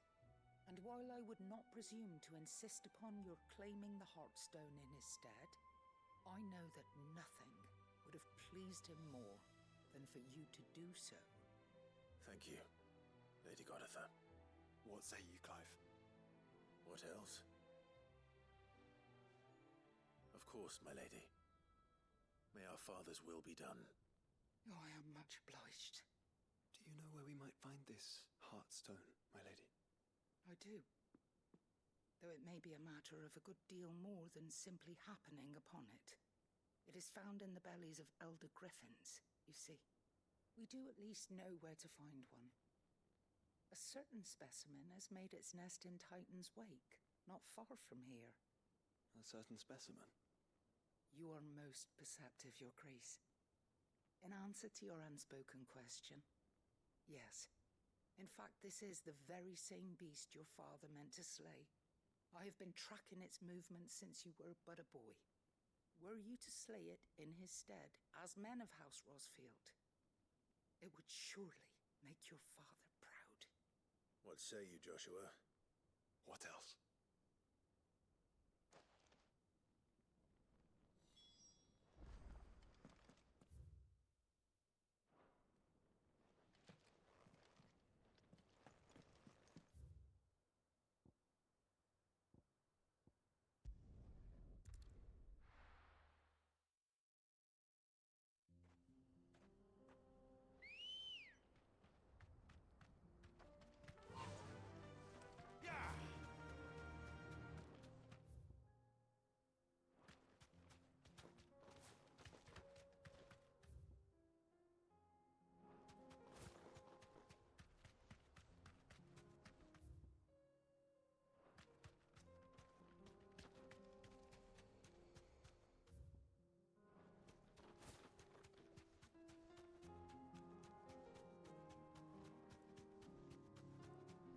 Eyes peeled, Joshua.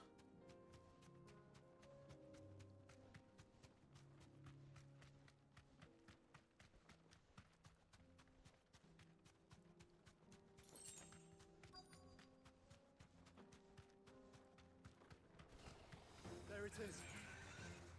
For House Rosfield.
Finished.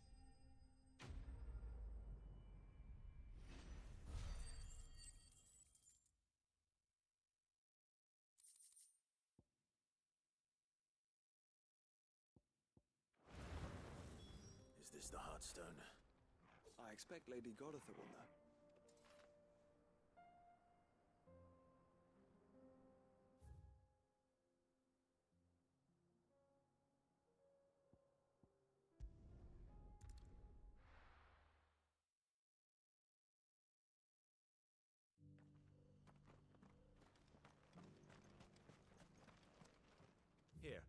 Take a look at my wares. Anything else? Go safely.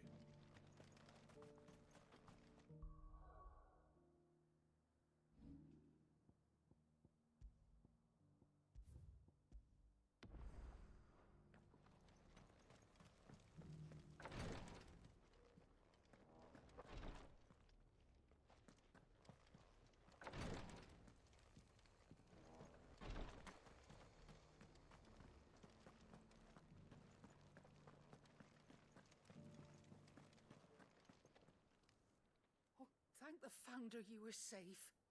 The Griffin is slain then? And the Heartstone claimed.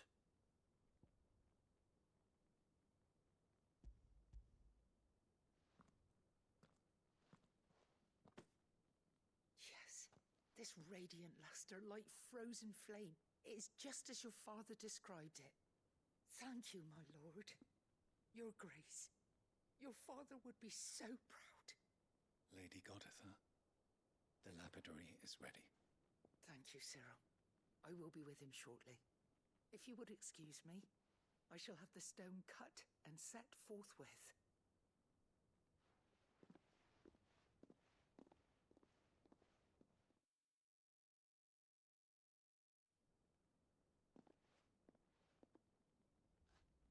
The armbands are complete. Pray, take them. They are yours, after all.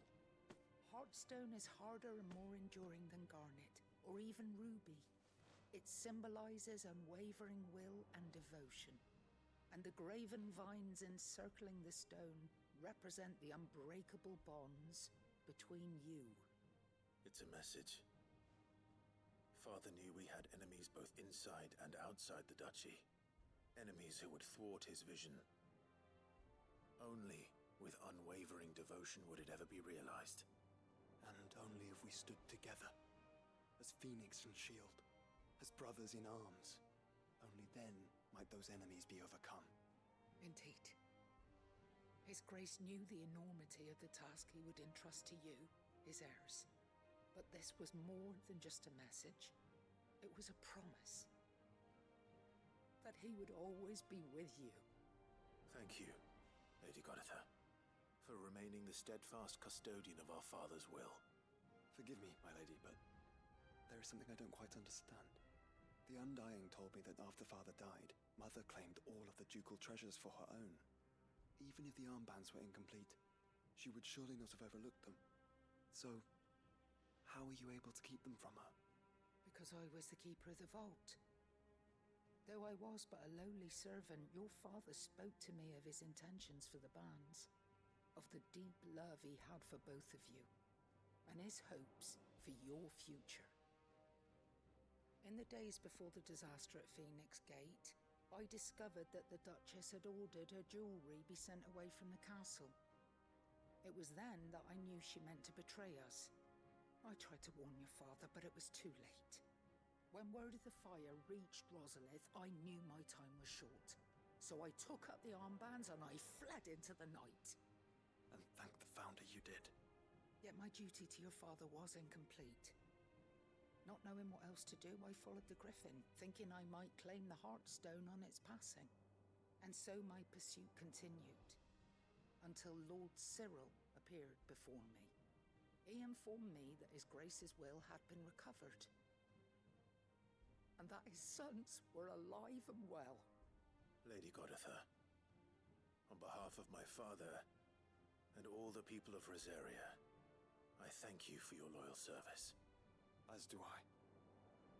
Thank you, my lord.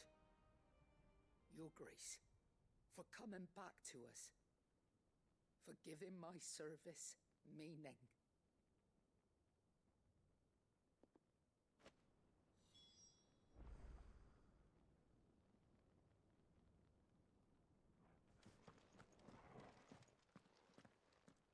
The bands suit you well.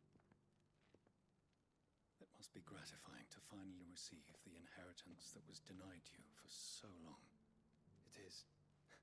And we thank you for the part you played, Cyril. If you would permit me to play my part a little longer, Might I suggest that you make your way to your father's memorial atop Hawk's Cry Cliff?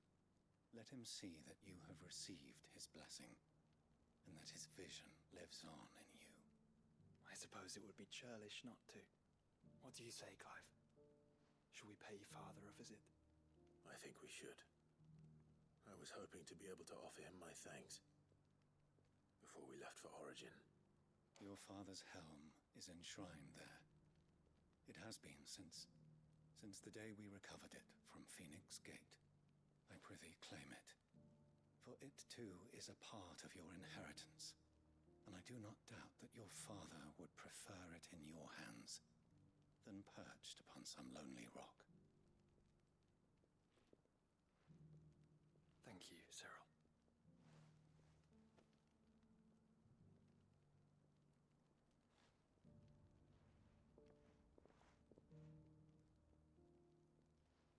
Come on, Clive. He's waiting.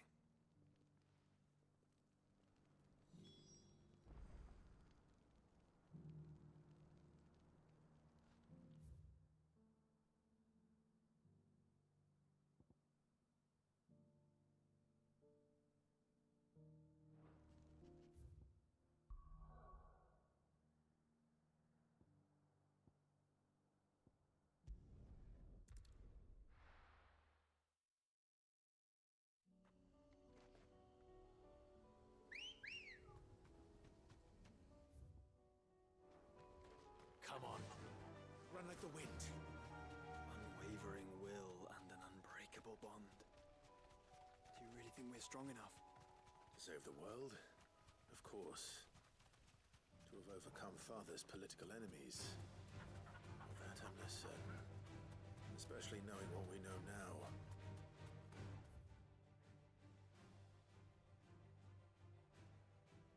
Mother was truly capable of.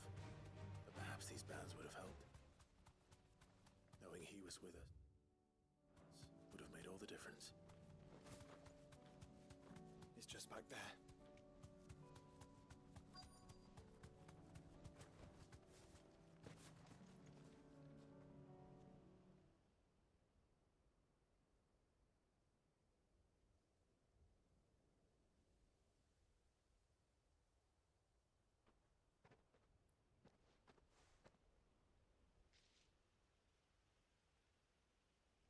Father always fought for what he believed was right. It wasn't until that night at Phoenix Gate that I realized I had never fought for anything. I always had someone else to do the fighting for me.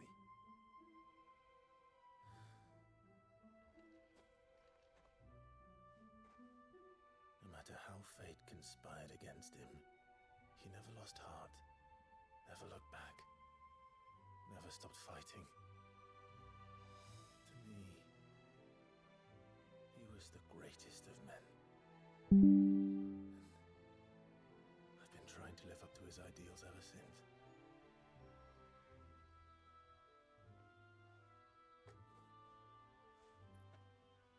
We all have, Clive. We all have. And we'll keep trying. Because that's what he would have wanted. What he would have done himself. Even if it meant standing against the very gods in the heavens. I shall be borrowing this, Father, if I may. That you might watch over us as we follow in your footsteps.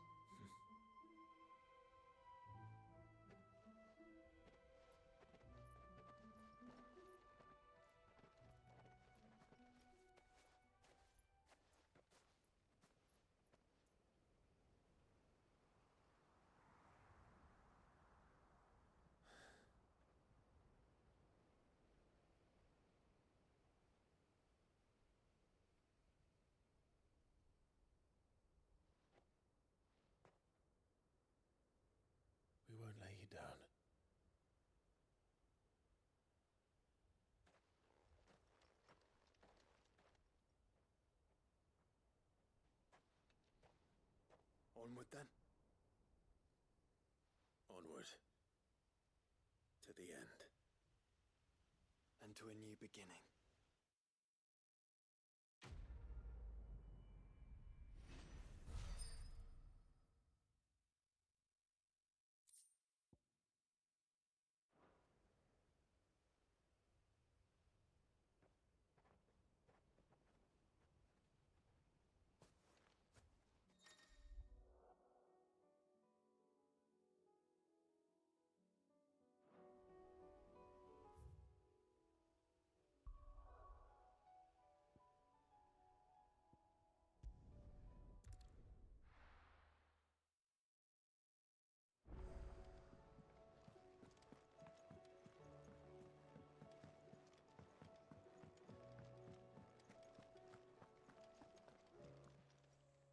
Aye, it's a dangerous world out there.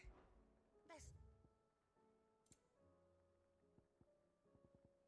Finished, are you?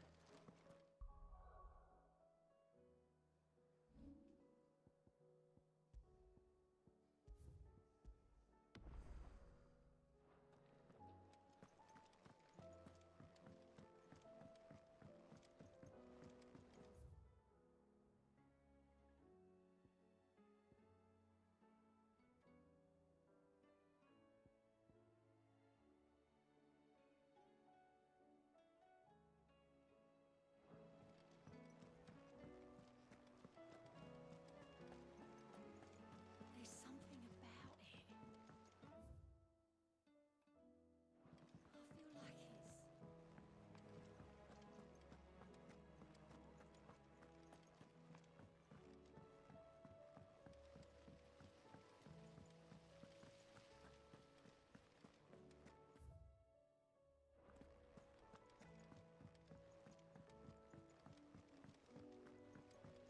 What do you think happened to Miss Middleton?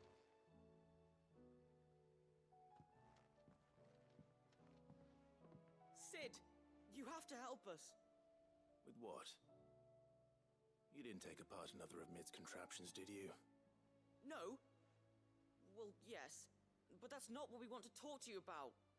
It's Miss Middledore. She's been acting strange. Very strange. She's barely ever around. And when she is, she acts like we aren't even there. Her head's in a crowd. In the clouds. That's what I said. In the clouds. Well, she does have a lot on her mind. When did you last see her? Not long ago. Right after she got back from saving you from Stonear. Then it's probably just about the Enterprise. It did take quite a battering on the way there and back. You didn't break it, did you, Sid? You really should be more careful around Miss Middeldore's inventions.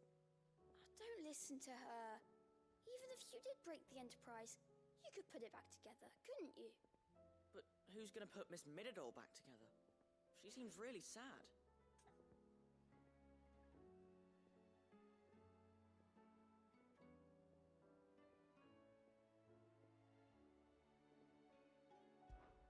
Why don't I go and see if I can cheer her up? You do that? For us?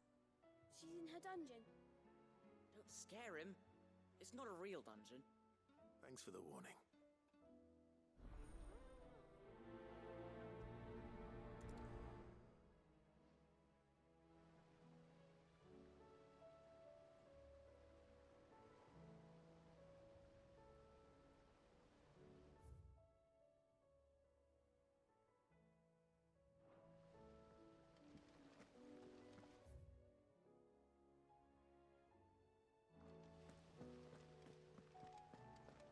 Whatever should I write next? A love story, perhaps? But with a happy ending, of course.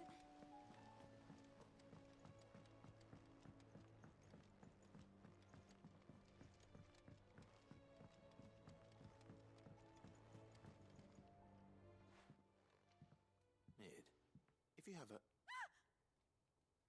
That's it! I knew it! The answer was right here under my arse all along! If this doesn't steer to the skies, nothing will! To the skies? You aren't trying to give the Enterprise wings, are you? What else would I be doing? The children seem to think you're avoiding them. They're worried about you. Is this really so important that you need to shut yourself away from everyone? The Enterprise is already the fastest ship in the realm, and that's with the sea beneath her. But what if she weren't bound to the waves? What if she weren't bound to anything at all? It's not fair. The gods get the skies all to themselves, so I'm gonna do something about it. The Fallen had their chance, but they relied too much on magic. And see where that got them? But not me. I've discovered how to do it without. Well, almost. First, I need to make a prototype. And is that a one-woman job? Are you volunteering? I'll have you know the Enterprise is my baby. But if her godfather's offering to lend a hand, I'd be happy to take it. First, I'll need oil, and not just some old drippings from Miss Molly's spits in the Tub and Crown. Refined stuff, like they make in Ordil. Then I'll need some bone, or shell. Light, strong, preferably no longer attached to the beast it belongs to. If it's beast bones you're after, I'm sure the curse breakers will know where you might find some. No, they'll know where you might find some. You're the one who offered to help, remember? I should speak with one of the curse breakers before I set off for Old Hill. See if I can't find this bone while I'm there as well.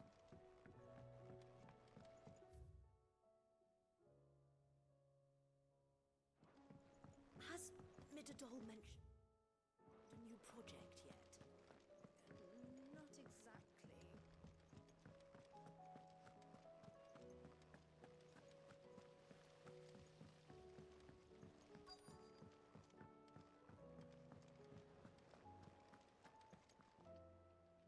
All right, Sid. Come to buy us around, have you? Only if you earn it. Mid needs a piece of light but durable bone for her next project. You've encountered your share of beasts on your travels across the realm. Any ideas? Most bones are the same. Whack 'em hard enough and they'll break. If it's durability you're looking for, shell will serve you better. You know what an adamantus is? I do. And I know to give them a wide berth. Will any old adamantus do? Well, with shells, the older the harder. There's a rumour of an ancient adamantus down in Karava, near Old Bidza. Or what's left of the village anyway. But don't expect to make quick work of the bastard. There's a reason it's lived as long as it has. I'll keep that in mind. Thank you.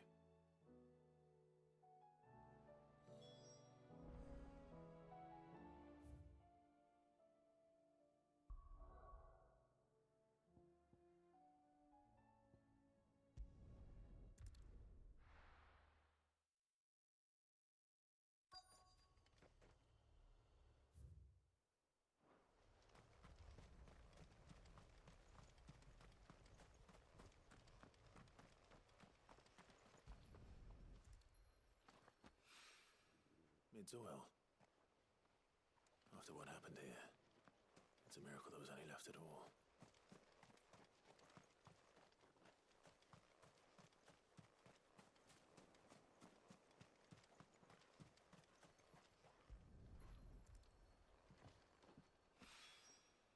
This should be enough.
Tortoise Toggle. Where would you hide?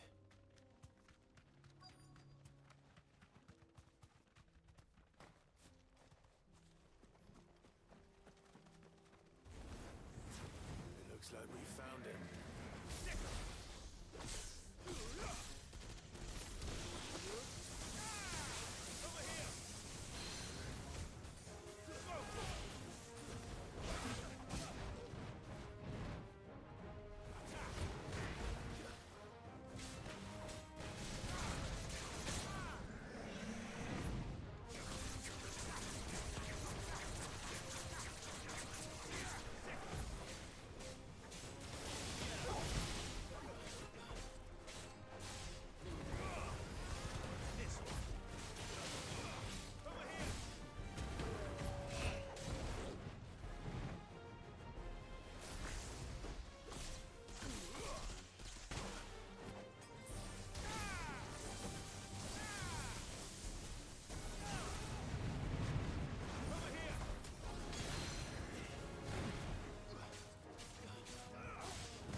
materials to Mid so she can finish her prototype.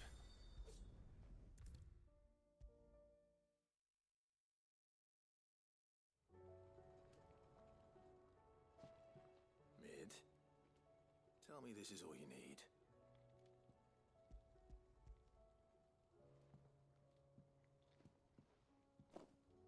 Aw, you make it sound like I asked you to save the world or something.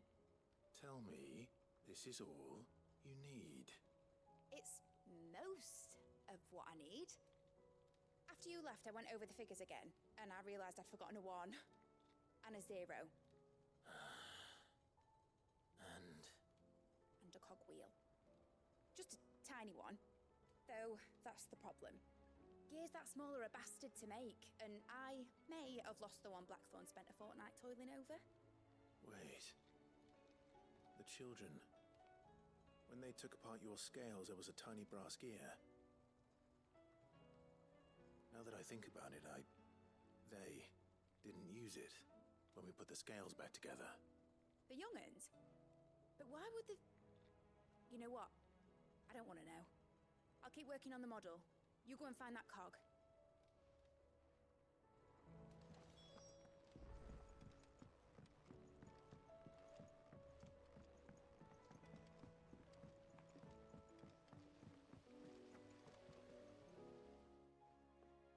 Sid! Is Mid still hiding from us? She wasn't hiding. She's fine. She's just busy working on her next project. A new invention? What is it? What is it? Is it an airship? I bet it's an airship! Do you think she'll let us help? That just so happens to be why I'm here. She needs something special, something only you three can provide. A brass gear. A tiny one. One that might fit on, say, a set of scales? Oh, the one you forgot! We remember! We saved it, just in case. It's in the bag of bits. Since your lesson, we've been disassembling, then reassembling everything we can find. All the pieces that are left over, we keep under our beds, just in case. That's good to know. Look! I found it!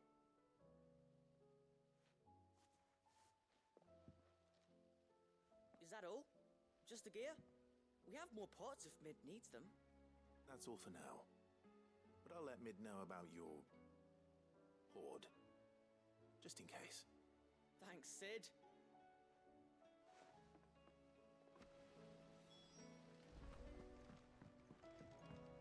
Has Midadol mentioned a new project yet?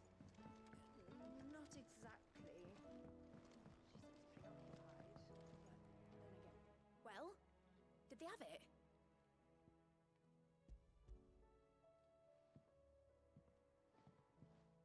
They did. And they kept it somewhere nice and safe. Will it work? Will it work? He's perfect! You're a genius, Clive. What exactly are you going to use it for? Only the most important job of all. The wings aren't going to move on their own. But with the right cog in the right place... Well, you just wait and see.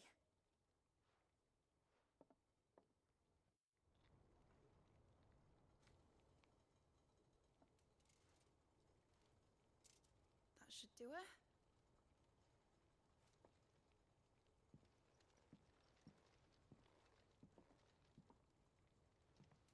Here goes nothing.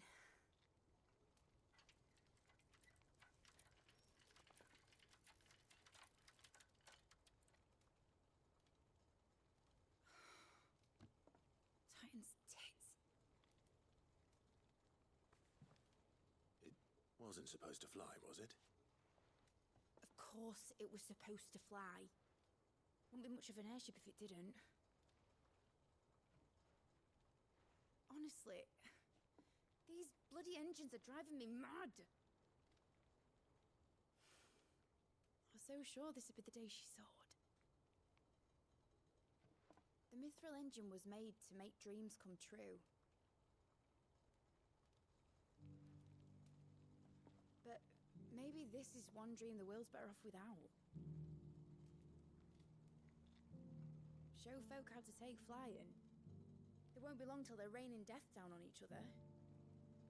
People will lose their homes. Children, their mums and their dads. Like I lost mine. I'm sorry. So am I, Clive. So am I. Sorry that I have to choose. Do I follow my head, or do I follow my heart?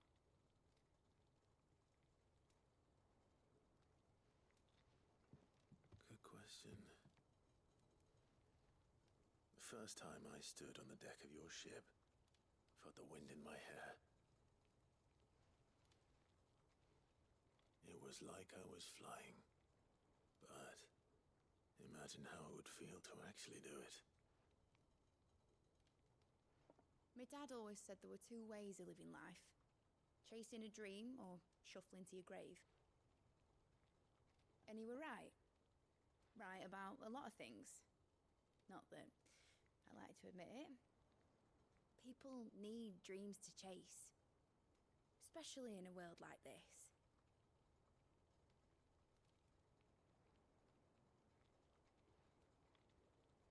Right.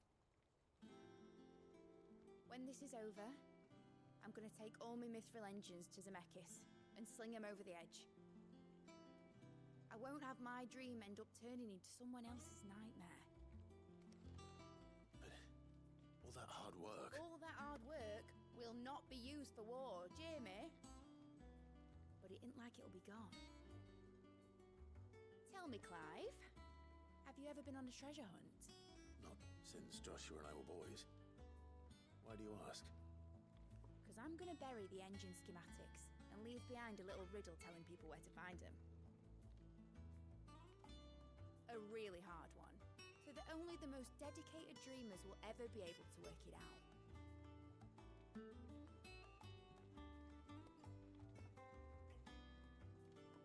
Ooh, I can picture it now. Some daft general squinting at the words with a gormless expression on his mug. Like that one, yeah. Right.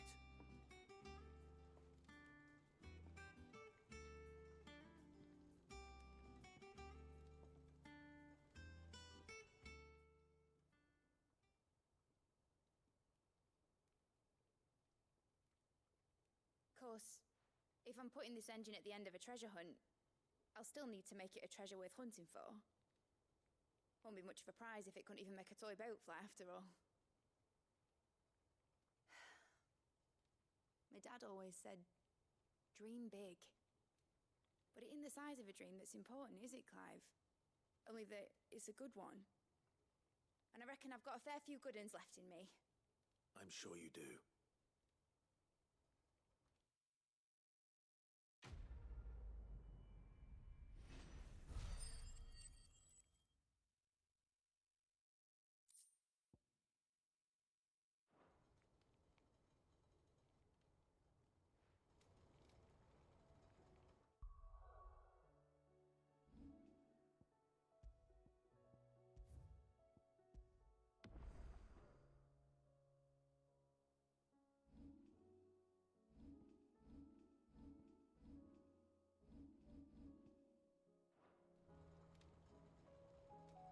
Appreciate y'all chilling with me.